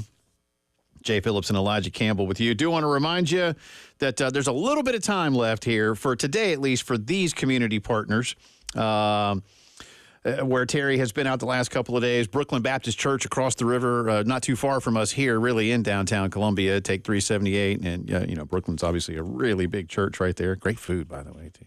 They get that lunch. Yeah, they've had food here before. Yeah, and I was beyond impressed. They know what's up. Some really good pasta they made. We did a year of Tip-Off Club over there when I was hosting, when I was the MC of the Columbia Tip-Off Club. They got like a lunch crowd every day, man. Like, big time. It's good. Anyway. It's really good. They are also helping out right now. So, again, you can take some Hurricane Helene relief materials, whether that's, canned goods, again, non-perishable stuff, certainly things for babies and young children. And we've said, too, blankets and towels are things that people need now. Obviously, any kind of personal hygiene products. Pet food is a big deal, too. Looking out for your four-legged furry friends. Yes. So, man, saw some tough scenes of some of that, like cops having to go get pets out of the yard and stuff. But they got them. Sad, yes. It was good, man. Most importantly. Yeah, they got them. That a lot of our friends survived. Yeah. So, but they're collecting until 6 o'clock tonight. And then the truck's going up this weekend. But like I say, whether you can do it with the folks we've been working with or your own church, office, school, just dropping it off at the local Red Cross or Salvation Army, whatever you can do. Going online to just make a donation. Help us out. But the folks in Asheville, Greenville, Spartanburg, that area. And we'll be helping the folks in Florida, I hope, because man. Have you seen the picture of where the Rays play? Yeah. What used to be the Trop? Because there is no roof on that bad boy anymore. No, and I know it's one of those just, parachute-y roofs, and I imagine they'll be able to fix that rather easily. I know some down there, to be cynical for a minute, like, well, this is a great time. Like, I wish they'd have taken the whole thing down. That thing is really old now. I remember, here's the thing. Yeah. I remember, because my high school baseball team, we went, the 3 years I played varsity, 10, 11, 12, we went and there was a group of about 12, 15, 16 schools that went down to the Al Lang baseball complex in St. Petersburg. And we basically had high school spring training during spring break. It was awesome. That's really cool. And we got to go see the Cardinals play. We went to Plant City one time and saw the Reds. We saw the Tigers.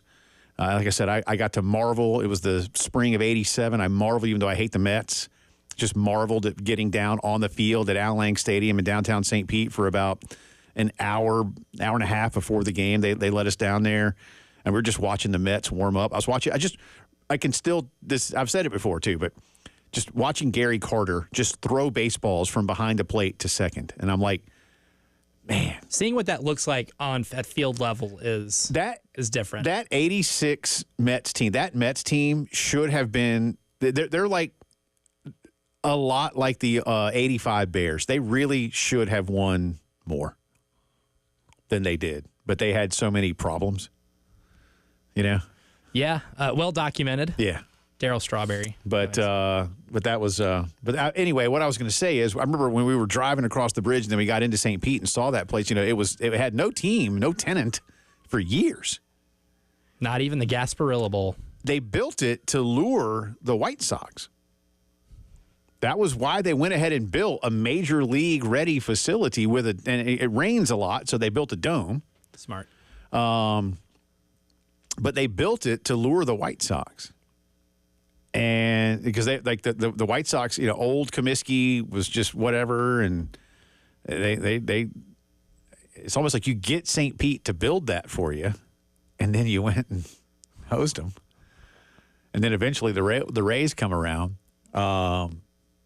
But I remember that place. I was like, all right, well, there you go. I got a real soft spot in my heart for the Trop. The first Major League Baseball game I ever been to, at the Trop. Oh, that's cool. When I was a kid, if the Rays were in town, whenever my mom would take us to Sarasota, we'd go to a game. Like the only time I've ever gotten to see my beloved Cincinnati Reds play in person was when they played an interleague series at the Trop. and Evan Longoria hit a walk-off home run. It was not so chill, but it was a really fun game. It was a really cool environment. I got to see, we were set, the outfield, right behind the wall. So, their bullpen, is exposed. So I got to watch Aroldis Chapman warm up. And with Gary Carter, seeing something like that on the field, you could just seeing that guy throw missiles to warm up was, I've never heard a baseball whistle like that in my life. But, you got a soft spot in my heart for the Trop. And people call it a dump all the time. But you know what, buddy? That's my dump. I hear you. That's mine. So, very disheartening to see that roof gone. With 5 games under their belt, how has your confidence in the Gamecocks changed since August? A, more. B, less. C, same as it was. Hit us up at 107.5 The Game on Twitter. We'll discuss that. I've got a scheduling question out there for you, too, as SEC Big Ten meetings are going on in Nashville today. All that and more coming up in the final hour.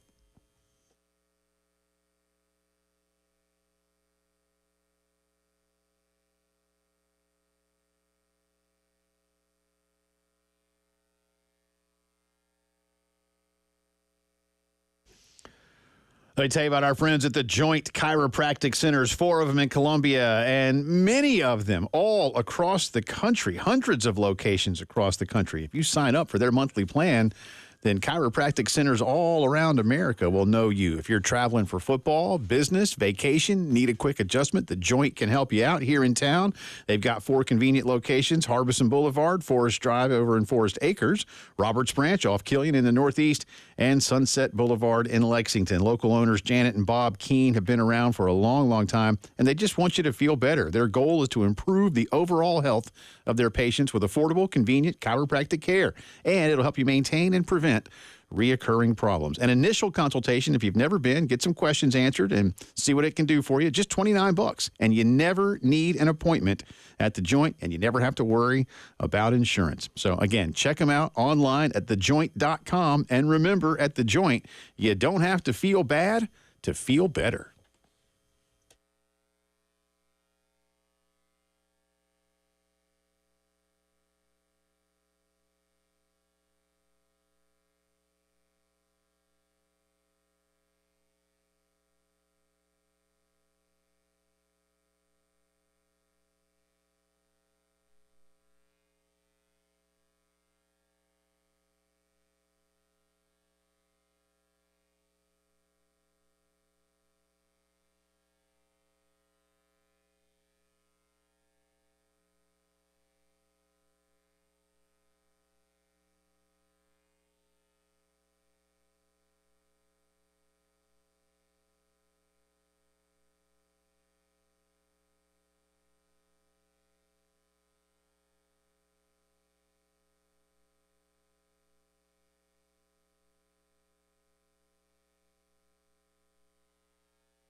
From the WIS Traffic Studios, I'm Elijah Campbell. The few accidents to get to that are causing some issues here on the roadways. We do have one major backup as a result of an accident on I-26 eastbound over at Piney Grove Road near exit 104.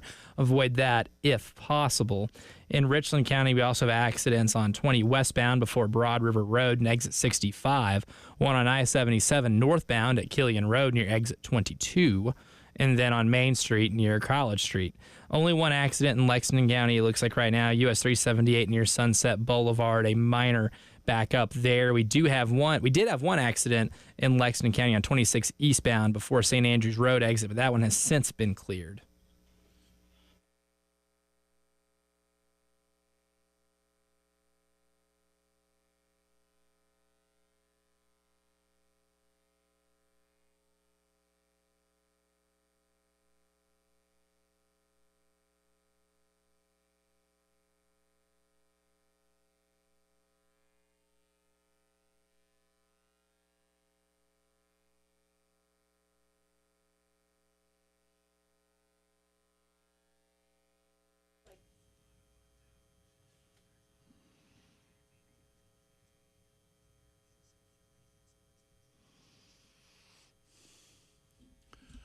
And we always appreciate our great friends at Integrated Media. Welcome back in alongside Elijah Campbell. I'm Jay Phillips. It is 5 o'clock news time and the final hour of the postgame show. We continue getting you ready for Carolina and Alabama. Coordinators speaking after Coach Beamer did this week. Let's jump right into some sound from Clayton White. Obviously, the Gamecocks this weekend. Look, you've seen Nussmeier. He's good. Dart is good.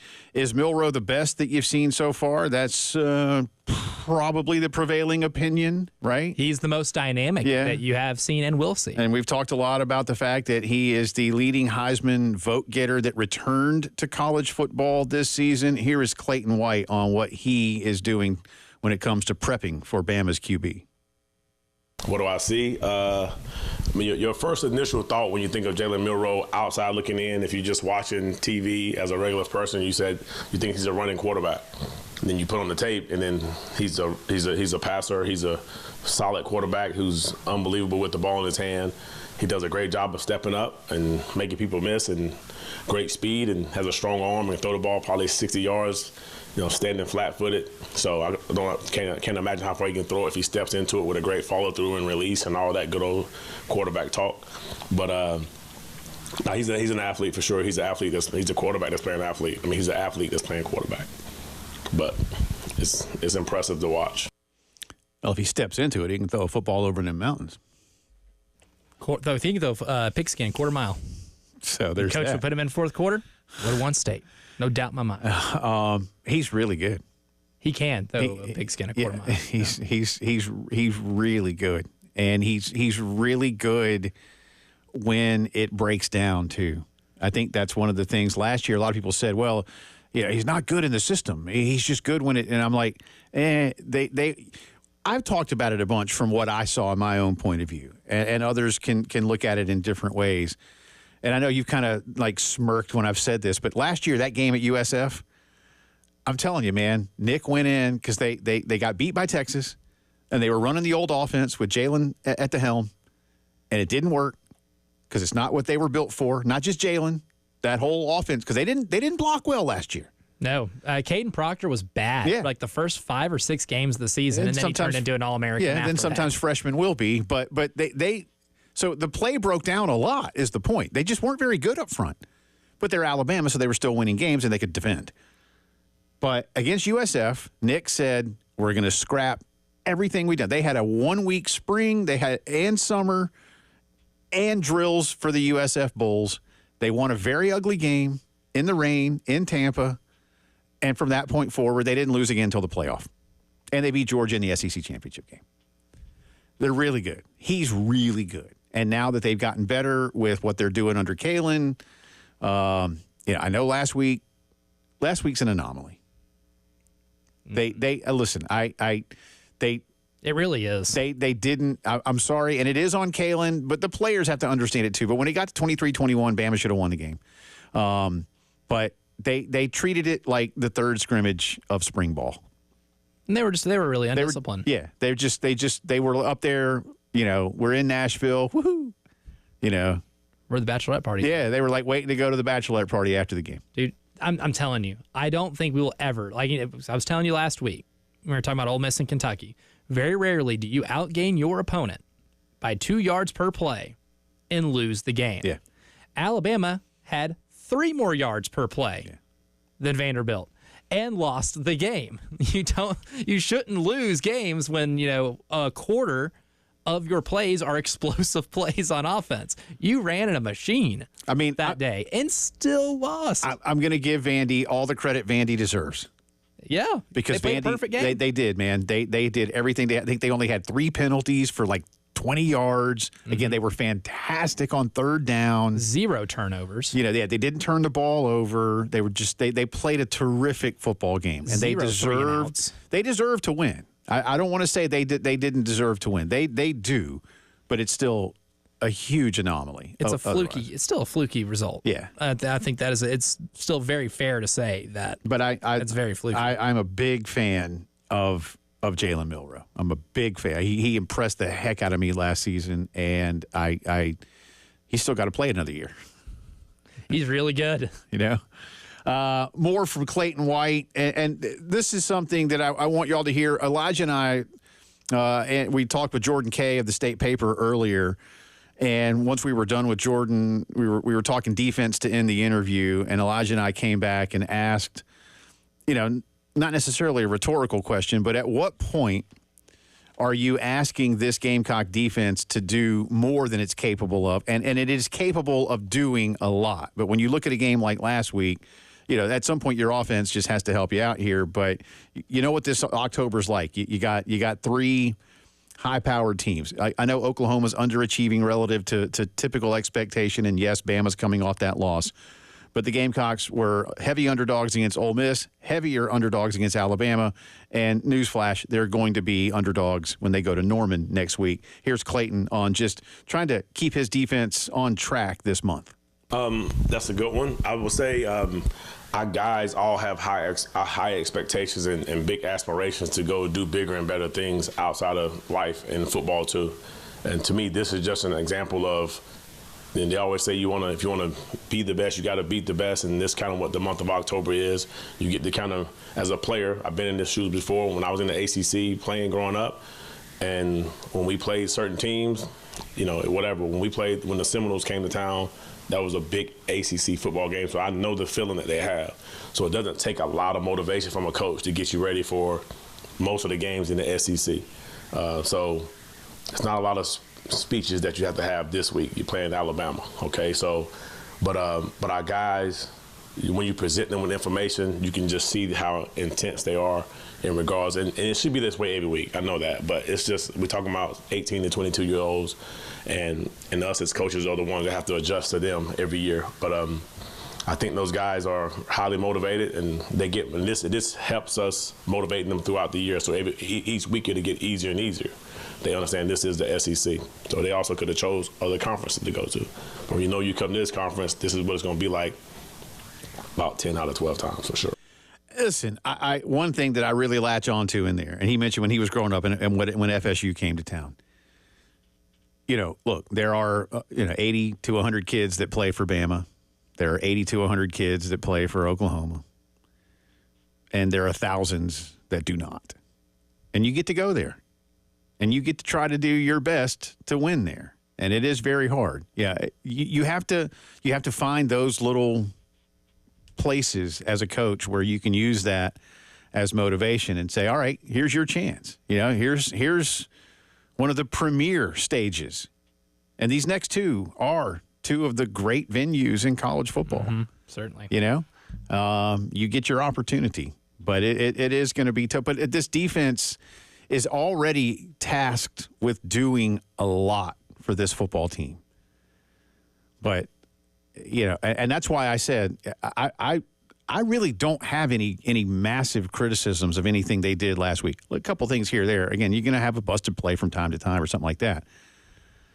But again, I think you answered the question earlier, the one I asked there, is at what point is this defense being asked to do more than it can do? And I think and I don't know if that's the right way to word the question. Well, the defense, I think, is still good to get you 7 wins, right? Which is what you thought would be your expectation. Yeah. But if you want to surpass your expectation, if you want to punch above your weight class, they're going to have to be, instead of being a top 25 defense, in SP+, you got to be top 10, right? Mm-hmm. That's the jump you have to make. You got to be Iowa, ultimately, is what you'll have to be. Iowa's defense isn't good. It's elite. It's fantastic. It's great. Yeah, that last year's Iowa team was a national championship caliber defense. If you could have married Iowa's defense with LSU's offense, they're better than that Joe Burrow team. That's the greatest team in the history of college football. Yeah. Not even kidding. That might be the greatest team in the history of college football. Yeah, I mean that's because Iowa won 10 games last year, and I think they scored 8 points. They won 10 games on accident. That's what they did. They messed around. It's insane, man. Like, that's the thing. Kirk Ferentz's defenses are always so good where he will accidentally win 10 games. Yeah. I mean, seriously, didn't they average like 19 points a game? Yeah. Or it might have been 18. Whatever it was. I mean, it was something ridiculous. Because and they won Brian 10 games. Ferentz, where it was to save his job, he would have had to average 25, and he wasn't remotely close. He was still like a touchdown away from that goal, which is already very low. You're like, is this from 1923? No, it's from 2023, where they do score points in football. At least that's the objective. More routinely. More on the Gamecocks coming up. A little bit more from Clayton and another one from Dowell Loggins that we didn't get to yesterday. Continuing our integrated media headlines of the day, the Major League Baseball playoffs continued yesterday and do so a little bit later on tonight in the American League, at least. The Detroit Tigers won yesterday, right when we were leaving the air, 3-0 final. Last night in Kansas City, the Yankees took a 2-1 lead on the Royals with a 3-2 victory. The Dodgers spanked the Padres in San Diego, forcing a Game 5 in Los Angeles tomorrow night. And these are best of fives, by the way, in the League Division Series. And Francisco Lindor hit a grand slam last night, and the Mets beat the Phillies. Grimace moves on to the NLCS. So Lindor popped one against the Braves. Playoff Lindor is a little different. You know what, man? God, do you have any Pepto? We can get some. The Mets radio call of the Lindor Grand Slam last night. Oh, you're about to say something good about the Mets. This is so... I can feel your illness through this glass. I can feel it. It was really good radio. Oh, man. Oh, this is a good time to be watching on the Game TV because you can see the agony in one Jay Phillips' face for having to give the New York Metropolitans any type of props. Oh, he is ill. There is good news. The Phillies were eliminated from the playoffs. That is true. That is true. The bottom of that order, as I said, one of them had to lose. I don't like either. But man, I don't like the Mets. But that is pretty. A playoff Grand Slam is cool, and the radio call was. By the way, I also heard the Phillies radio call. That one was probably more erotic for you to listen to that radio team in agony. It was. They were both good in their own way, but I will say that was a big deal. So now the Mets await the winner of tomorrow's L.A. San Diego game. And you don't like the Dodgers, right? I find them to be one of the evil empires of the sport. Yeah. The Padres do spend a lot of money too, but I will ignore that because they are fun. The jerseys are sick. Petco Park looks beautiful. Well, I'm pulling for either. I don't care who wins. I don't like San Diego very much. You just hope both teams. Because again, I'm not a big Machado or Tatis guy. I'm just not, and I think I'd like to see Shohei move on. I like Freddie Freeman, obviously. I'd like to see him move on from the Dodgers. I like Dave Roberts. I'd like to cheer for Shohei Ohtani. Great. So I'm hoping LA wins tomorrow night, but either way, whichever team wins tomorrow night, like I said, I may buy some merch. I think our good friend Charles Bloom is a San Diego Padres fan. Wow, I did. Yeah, was so very aware. Would not if Charles has some merch he may want to loan me, I would be happy to wear it. I think at the Wall of Hats down at Todd Moore, they've got a San Diego hat. If I need to go buy one, I know I can order one anywhere, but I'd wear a San Diego Padres hat. I'm telling you, those are the best uniforms. The old in baseball, school, dude. the old Those school are the best Tony ones. Gwynn, the old school Tony Gwynn. I would, the ones they wear now, best uniforms in baseball. I remember when I was a will kid, not be convinced otherwise. The swinging bat Padre with his robe. Yes, that's a great mascot. The Friar. Oh, see, it's a fantastic mascot. Yeah. Like if I was choosing a favorite baseball team in 2024, it might be the Padres solely based on the uniforms and the look and that beautiful ballpark. Yeah. Bucket list to go see a game there. Again, tonight in the American League, if my computer will cooperate, we've got Again, Tigers up 2-1. That game starts at 6 in Detroit. Come on, Tigers. And tonight in Kansas City, Yankees and Royals. Again, the Yankees up 2-1 there. We'll come back. I don't have time for it right here, but since our 5:15 is typically a Gamecock-heavy segment, I'm going to make it one. But it'll be Gamecock-heavy with a little indirect Gamecocks. And you'll see what I mean, because it's very good news when the postgame show returns.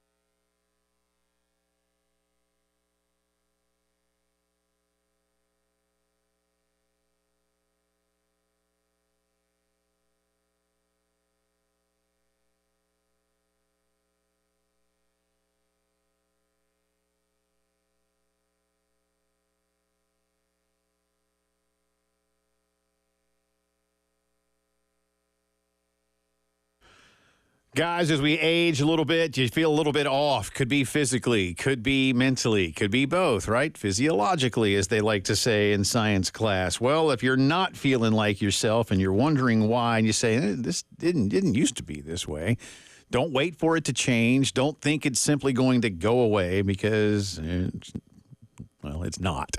Instead, go see Dr. Dan Balknight and his team at the Men's Clinic out in Irmo. You get a one-on-one consultation. They'll talk with you. What goes on in your life every day? What have you been doing? What are you not doing? What do you think you're missing out on? And then begin to build that plan that is just right for you. It gets to the root of the issues and gets you back to feeling like you used to and like you want to. There is no such thing as a one-size-fits-all treatment at the Men's Clinic. 803-875-MENS. Set up that consultation and go online to learn more. TheMen'sClinicSC.com.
Welcome back into the Postgame Show on this Thursday afternoon. Jay Phillips, Elijah Campbell with you. Drive around the SEC coming up. Some information beginning to trickle out from the meetings in Nashville between the conference.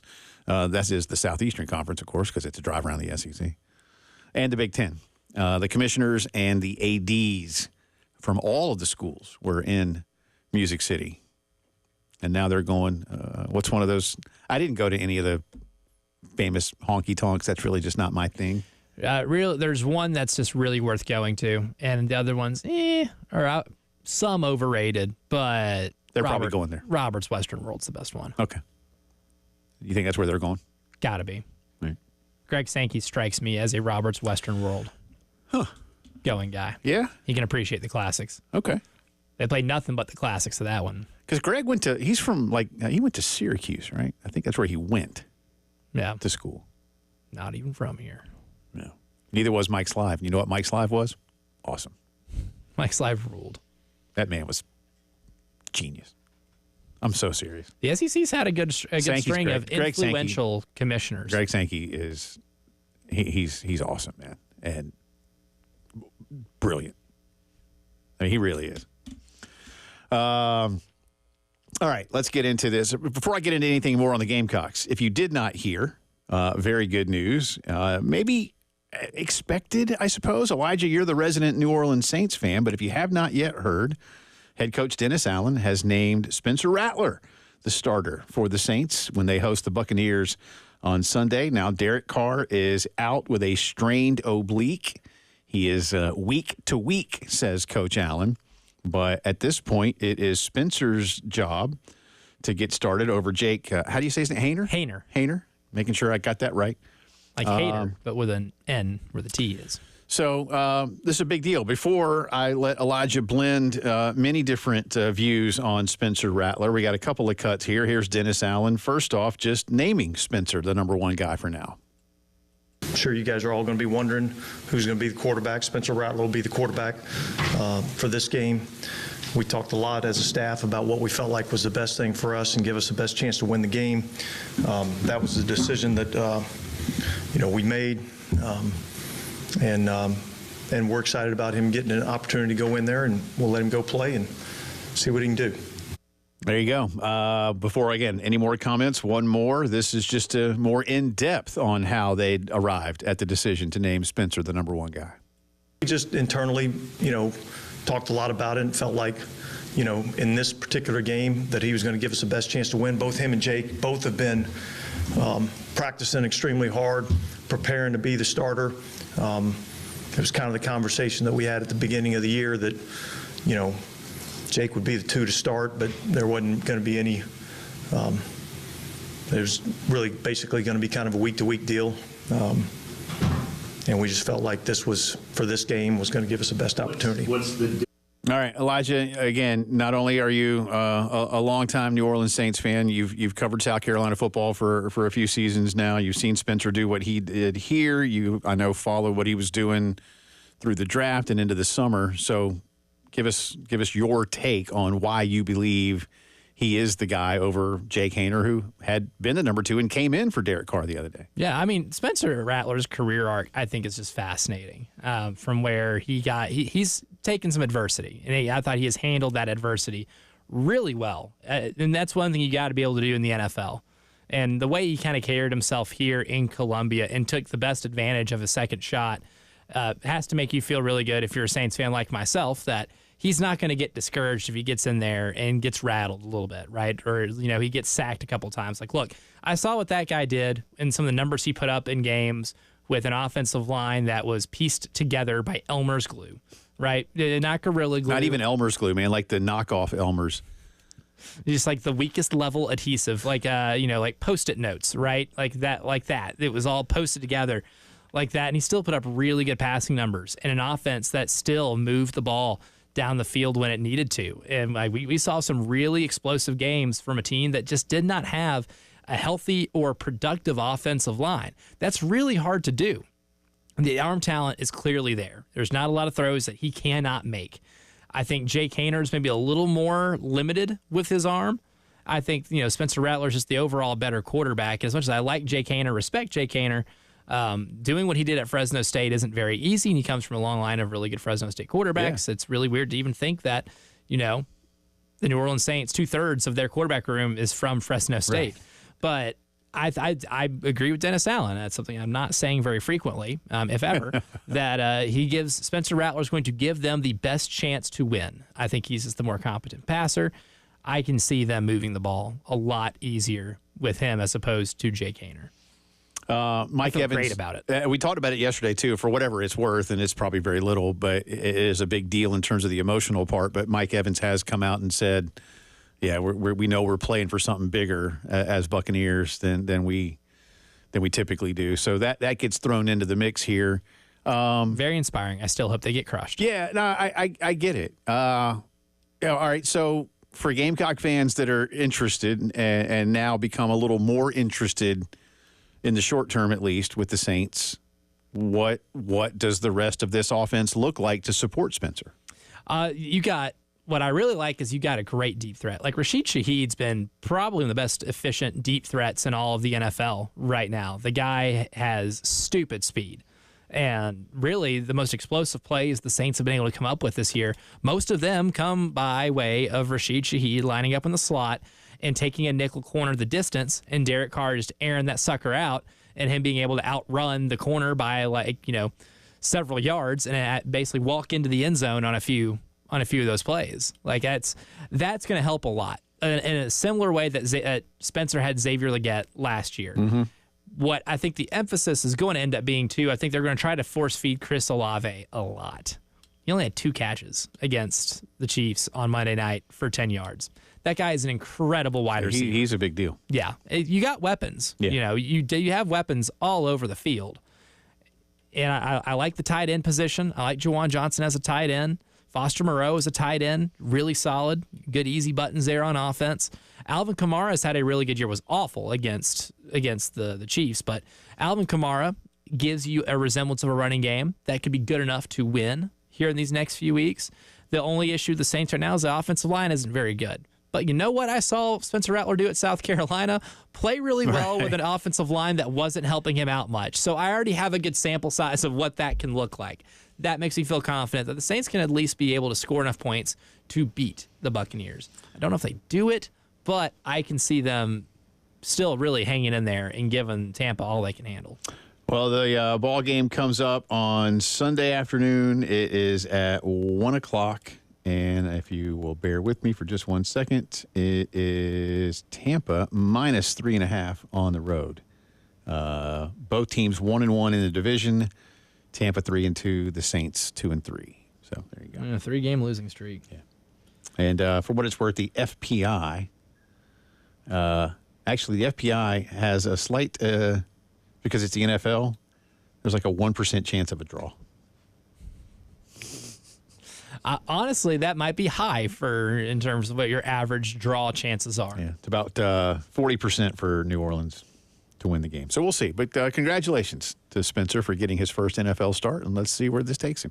I'm excited about expect Carr to be out a couple games, Rob? 2 or 3. Yeah.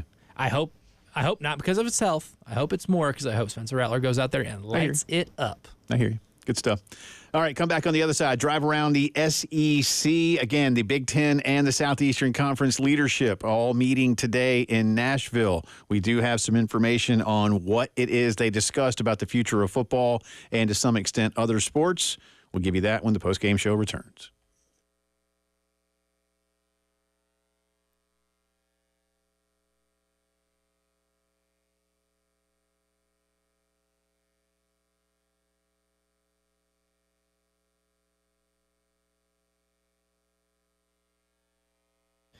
Quick word, my friends over at Columbia Secret for Weight Loss. Look, we're already 10 days into October. Before you know it, it's going to be Halloween. Then before you know it, after that, Thanksgiving and Christmas. And if you have weight loss goals that you'd like to achieve by then, really, Columbia Secret for Weight Loss is the place to go to because, look, I lost about 20 pounds in a month at Columbia Secret for Weight Loss. It was a small goal, but I exceeded that in a much faster time than I even anticipated. Paul Grant and Shaylin do such a good job over at Columbia Secret for Weight Loss for getting you into habits, great coaching, learning more about how your body burns fat, and quite literally to their name, giving you the secret of losing up to 1 pound of unhealthy fat per day and starting your own success story. If that sounds good to you, give them a call, 803-824-4210. Again, that is 803-824-4210, or hit them up at ColumbiaSecretForWeightLoss.com. Results may vary.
From the WIS Traffic Studios, I'm Elijah Campbell. The few accidents to get to, they're causing some issues here on the roadways, and we'll start with a pretty big one on 26 eastbound at the Piney Grove Road exit 104.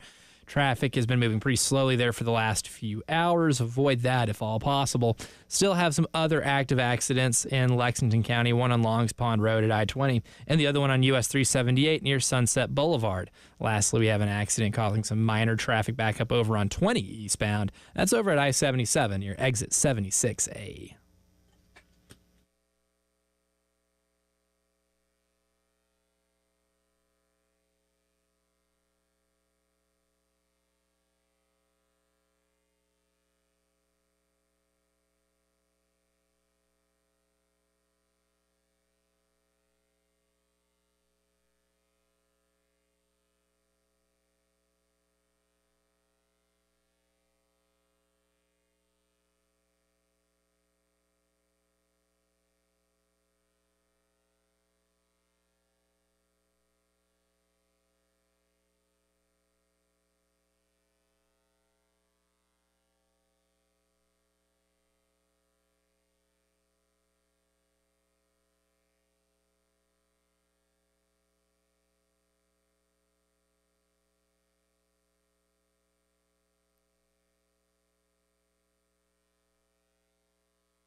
It is Drive Around the SEC time on this Thursday. Welcome back in. Jay and Elijah, the Postgame Show rolling on.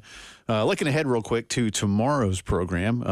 We're back in studio tomorrow for a Football Friday. Langston will be with us. Been a while. Always excited to talk with Langston. And he's pumped up for Spencer Rattler, so we'll get into some of that with him. Yeah. And other NFL and what Carolina has to do to defend Jalen Milroe. And we'll have the wild card showdown. Got, hang on, let me get over here. We got those beer cards, beer passports. Here they are. If you're looking on YouTube, there's the Jay is abusing the mic with.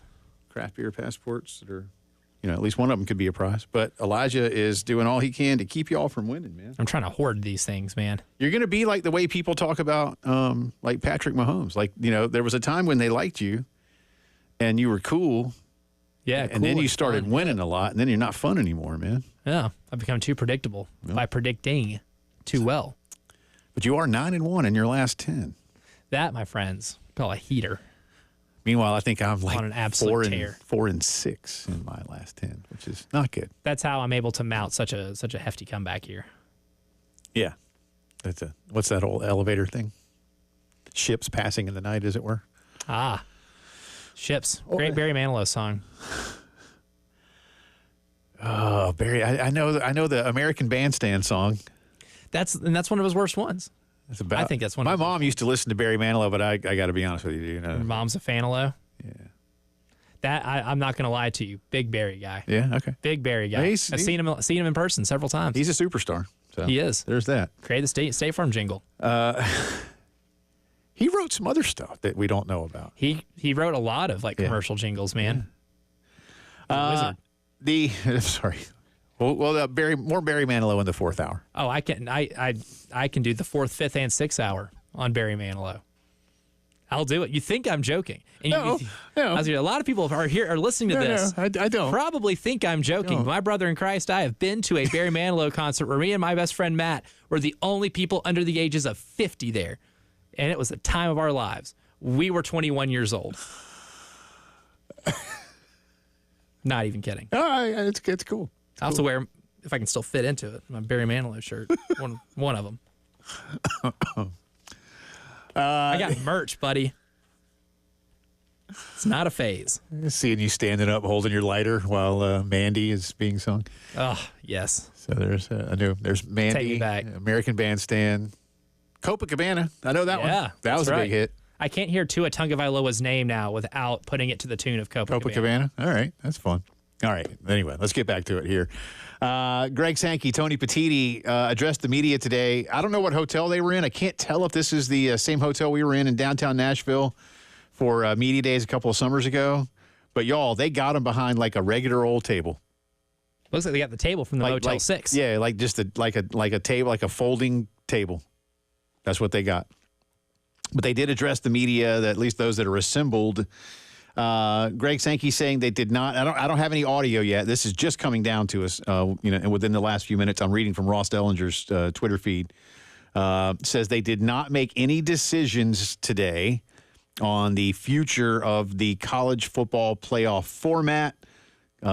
Quote, our focus on future format comes after we go through this first cycle. Not a lot of conversation about what ifs.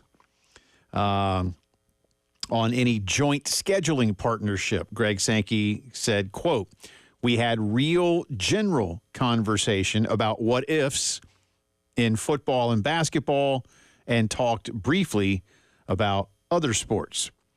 When asked whether these two conferences control the control the CFP's future format, Commissioner Sankey, quote, not unilaterally, but we have defined a role where we have to be clear participants at the end of that conversation.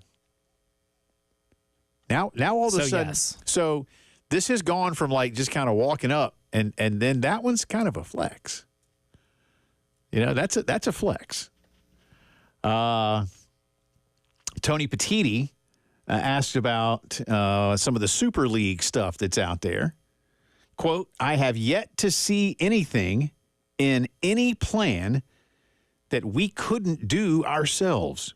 It's basically scheduling more good games and reorganizing the way you play those games. He's right. One more from Greg Sankey here about the two Super League proposals that came out about a week apart ahead of these joint meetings between the two power conferences. Quote, I don't think it's coincidence that they ramped up their public relations scheme around our meeting. Scheme. Not the plan. choice, the choice, Not plan. the word choice of scheme there should tell you all you need to know about what Greg Sankey thinks about Project Rudy. Yes. I also feel the same way. And on that notion, Tony Petitti added, the notion that college football is broken is not right. It's not broken. Again, these are brief snippets from this. I'm sure all the national guys, guys like Ross, Nicole Auerbach, Heather Dinich, and others will have pieces out on this shortly, and I look forward to discussing this at greater length tomorrow. Our focus on future format comes after we go through this first cycle. Not a lot of conversation about what ifs. And again, a defined role where we have to be clear participants at the end of that conversation when it comes to the future of the college football playoff. I like what Commissioner Petitti said there too, Elijah. None of the stuff they're proposing is hard. We just, this is what I tell my kids sometimes. There's a lot of things in life. Hey, it's not hard. You just have to go do it. Yeah. I mean, things like cleaning your room or doing your homework or whatever it might be. And we can do this at any level of life and with any level of human, whatever experiences they may have. Sometimes there aren't things that are hard. You just got to go do it. In this case, it's not hard to say we're not going to play lower level schools anymore and instead only play against ourselves. It's not hard. Same thing I say about some of these rivalry games like the Bedlam game. It's not hard. Oh, this is going to be really tough. We got to stop it.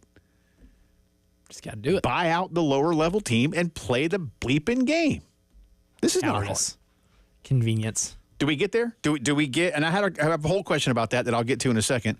Do we get there? I want it. This is one of those things I want to speak into existence. I want the SEC to play more conference games, and I want the SEC and the Big Ten to also have an annual crossover. I've talked myself out of the annual crossover idea.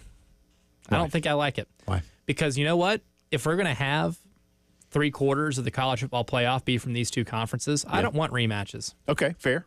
I want you to play every team in your conference, or as many as possible. I want you to play 10 conference games. That way we have a true conference champion.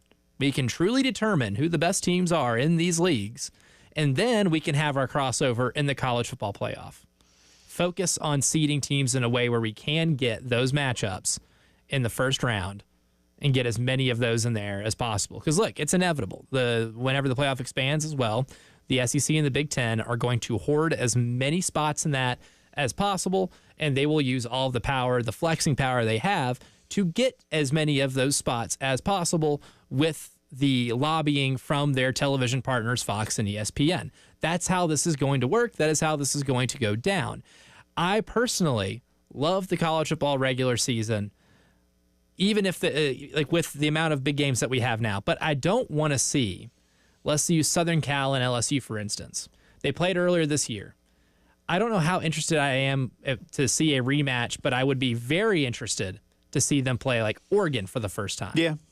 Right? I get you, and I don't disagree in theory. I think in practice, if the money is there, they're going to do it. If the money's there for others, do it. We've seen in basketball, we've seen multiple conference crossover events. And I know basketball is different because you have 30-something regular season games and a lot more teams that go to the playoffs or the tournament, as it were. But, if this can be good for everybody, my one question, and I imagine they brought this up today, how do we decide who would play whom in a conference crossover? Do you need to schedule it out years in advance like you typically do, or do you just hold the weekend open and do it by last year's standings, or some such? I know there's, 2 more schools in the Big Ten than there are in the SEC, so... Announce it once the season already kicks off, like they used to do the Bracket Busters thing. I don't know if you remember Bracket Busters on ESPN, but you would have on your schedule for a mid-major, they would have a game scheduled. They would have a game scheduled, no opponent, but it would just say Bracket Busters, and ESPN would determine who played in that spot about 2 months into the season. That used to be so cool. Yeah, I don't know if you can do that, but something in that realm I think would be fine. Would be really cool. Or at least, announce it in the spring or something, but hold the weekend open. Yes. I want to continue this conversation. A couple of more things that are trickling out, and we'll give you those poll results too. You're listening to the Postgame Show.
Welcome back in. Final few minutes of the postgame show coming at you. I do want to remind you as well that just a couple of craft beer cards left. Again, you might win one this weekend if you play the Wild Card Showdown with us tomorrow.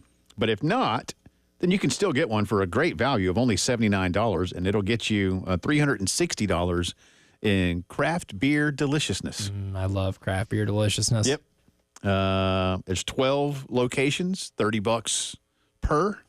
That's how it works. That's $360. Yours for only $79. Go to 1075thegame.com and click on Sweet Deals. And I do want to remind you as well that as soon as we're done here, so in like 10 minutes, less than 10 minutes according to the clock, Carolina Calls with Shane and Todd Ellis. That's Shane Beamer and Todd Ellis, not Shane Ellis. No. They want to make I don't know. I don't think I know a Shane Ellis. I can't think of, did I do? Yeah. I don't know anybody else named Shane other than Shane Beamer. No, a Sean Ellis, former New York Jet defensive tackle. Sure. Threw a couple of poll questions at you today. I'll since I have mine pulled up, and then I'll let Elijah pull the other one up. ADs from the SEC and Big Ten meeting to discuss several key topics, including future scheduling opportunities. Which of these potential outcomes would you most want to see?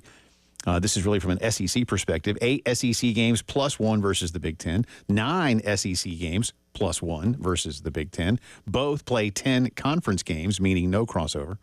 Or D, don't change anything. 30.4% of you said 8 plus 1 versus the Big Ten. 27.2, 9 plus 1. 26.4, don't change anything. And 16% straight up say both play 10 conference games. John hit us on Twitter. P4 schools need to go to 9 conference games, 1 G5, and 2 non-con P4 games. I'd be here for that. Yeah. I'd be here for that. But like you said, that will likely bring up matchups. But that's what TV wants. TV wants big names all the time. Appalachian State's a big name. A lot of letters. It is. It is a big name. That is a very, very big name. Mississippi Valley State, a lot of letters. We need more of them on TV. Well played. BYU, on the other hand. Sure. Not so much. Keep them off the televisions. Get some more letters, punks. Well, we'll just call them Brigham Young. Does that help? Brigham Young University. Okay, yeah. There you go. And we have they recruited Jared Saltalamacchia to be their quarterback. We have a Gamecock. The biggest name possible. We have a Gamecock football poll question as well. We do. Not involving former MLB catcher Jared Saltalamacchia. Or just long names. Or just long names. But with 5 games under their belt, how has your confidence in this Gamecocks football team changed since August? More, less, or the same? So far, 57.1% say they're less confident in this team. 35.2% say it is the same as it was in August. And only 7.7% are more confident in this football team than when the season first began. I'd say the same. Yeah. Again, you're 3-2 after 5, and I kind of think that was my expectation. That's about right. You should have beaten Kentucky, and you did. That you beat them the way you did changed things a little bit, yes. And then the way you played against LSU changed things further. I get that too. Now the way you played against Mississippi is an absolute downer. Again, you contributed mightily to your own demise there. Yep. And you know, everybody knows it. Everybody knows it. Shane has owned it. I know it. I know it's beating him up. You know, but you now just you get a chance to go to one of the great venues and try to get it done. And we'll have a lot more on it tomorrow. By the way, Jason just hit us on Twitter. All this Barry Manilow talk reminds me of when Moneypenny tried to get Bond to come over and listen to records. Yeah, that was back. He's got a Timothy Dalton Bond there, so that's a mid to late '80s Bond, right after Roger Moore. Not many Timothy Dalton Bond just movies. 2. Yeah, they were good. They were good. The first one's better than the second. They were good. They were very good stories. Barry had more hits than Timothy Dalton. That's fair. James Bond movies. Yeah, they wanted Pierce Brosnan then, but he was doing Remington Steele, and they couldn't get him out of his contract, and so they had to wait. So you're telling me Timothy Dalton's a setup man? Basically, I mean he did fine, but they wanted Pierce Brosnan right away. Yes, naturally. Now, does that mean that we would have had 6 Pierce Brosnan Bond films instead of 4? I don't know. I like Pierce Brosnan's 4 a lot, though. They were good. They were really, yeah. They were very good. I think Tomorrow Never Dies might be my favorite of the 4. Over GoldenEye? People love GoldenEye. GoldenEye's Better video game than movie. Yeah, a lot of people say that too. It's funny. I will say that was a Nintendo 64 Hall of Famer. Yeah, a lot of people like that one. But yeah, I like Tomorrow Never Dies. I think I like Jonathan Pryce as the bad guy. Is probably why. Yeah, did well. Yeah, they're all good. They're all good. I like them a lot. But anyway, thank you. Another Day wasn't bad. We'll get into more tomorrow. Listen. I've said before. I want the SEC and Big Ten to do something together. I'm here for it. I'm here for big time matchups. You make a good point. That it might provide rematches. Every so often we get a Super Bowl rematch, or we get a NFC or AFC title game rematch, and that's like if I get a Ravens Steelers for the third time to go to the Super Bowl, that wouldn't be terrible, right? No. Depends on how you look at it. But we'll talk more about it tomorrow. Langston will be with us. We'll see you then.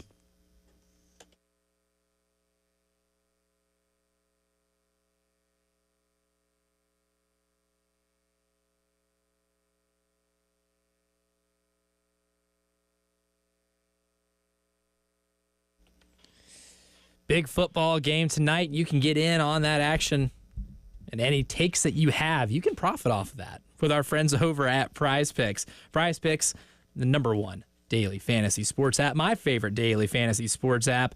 They invented Flex Play, which means you can still cash out if your lineup isn't 100% perfect. Still could even double your money even if one of your picks doesn't hit. They have injury insurance, something that no other fantasy sports app will offer. Plus, Prize Picks definitely puts their members first. All withdrawals are fast, safe, and secure. And when my picks hit, I get my money fast. About 15 minutes, roughly. But Prize Picks is amazing. And tonight, I'm all in on going with Geno Smith less than 250.5 passing yards and Jordan Mason more 85.5 rushing yards. You go ahead and get some money, too. Go ahead, download the Prize Picks app. Use promo code 1075GAME for your first deposit match. Prize Picks, run your game.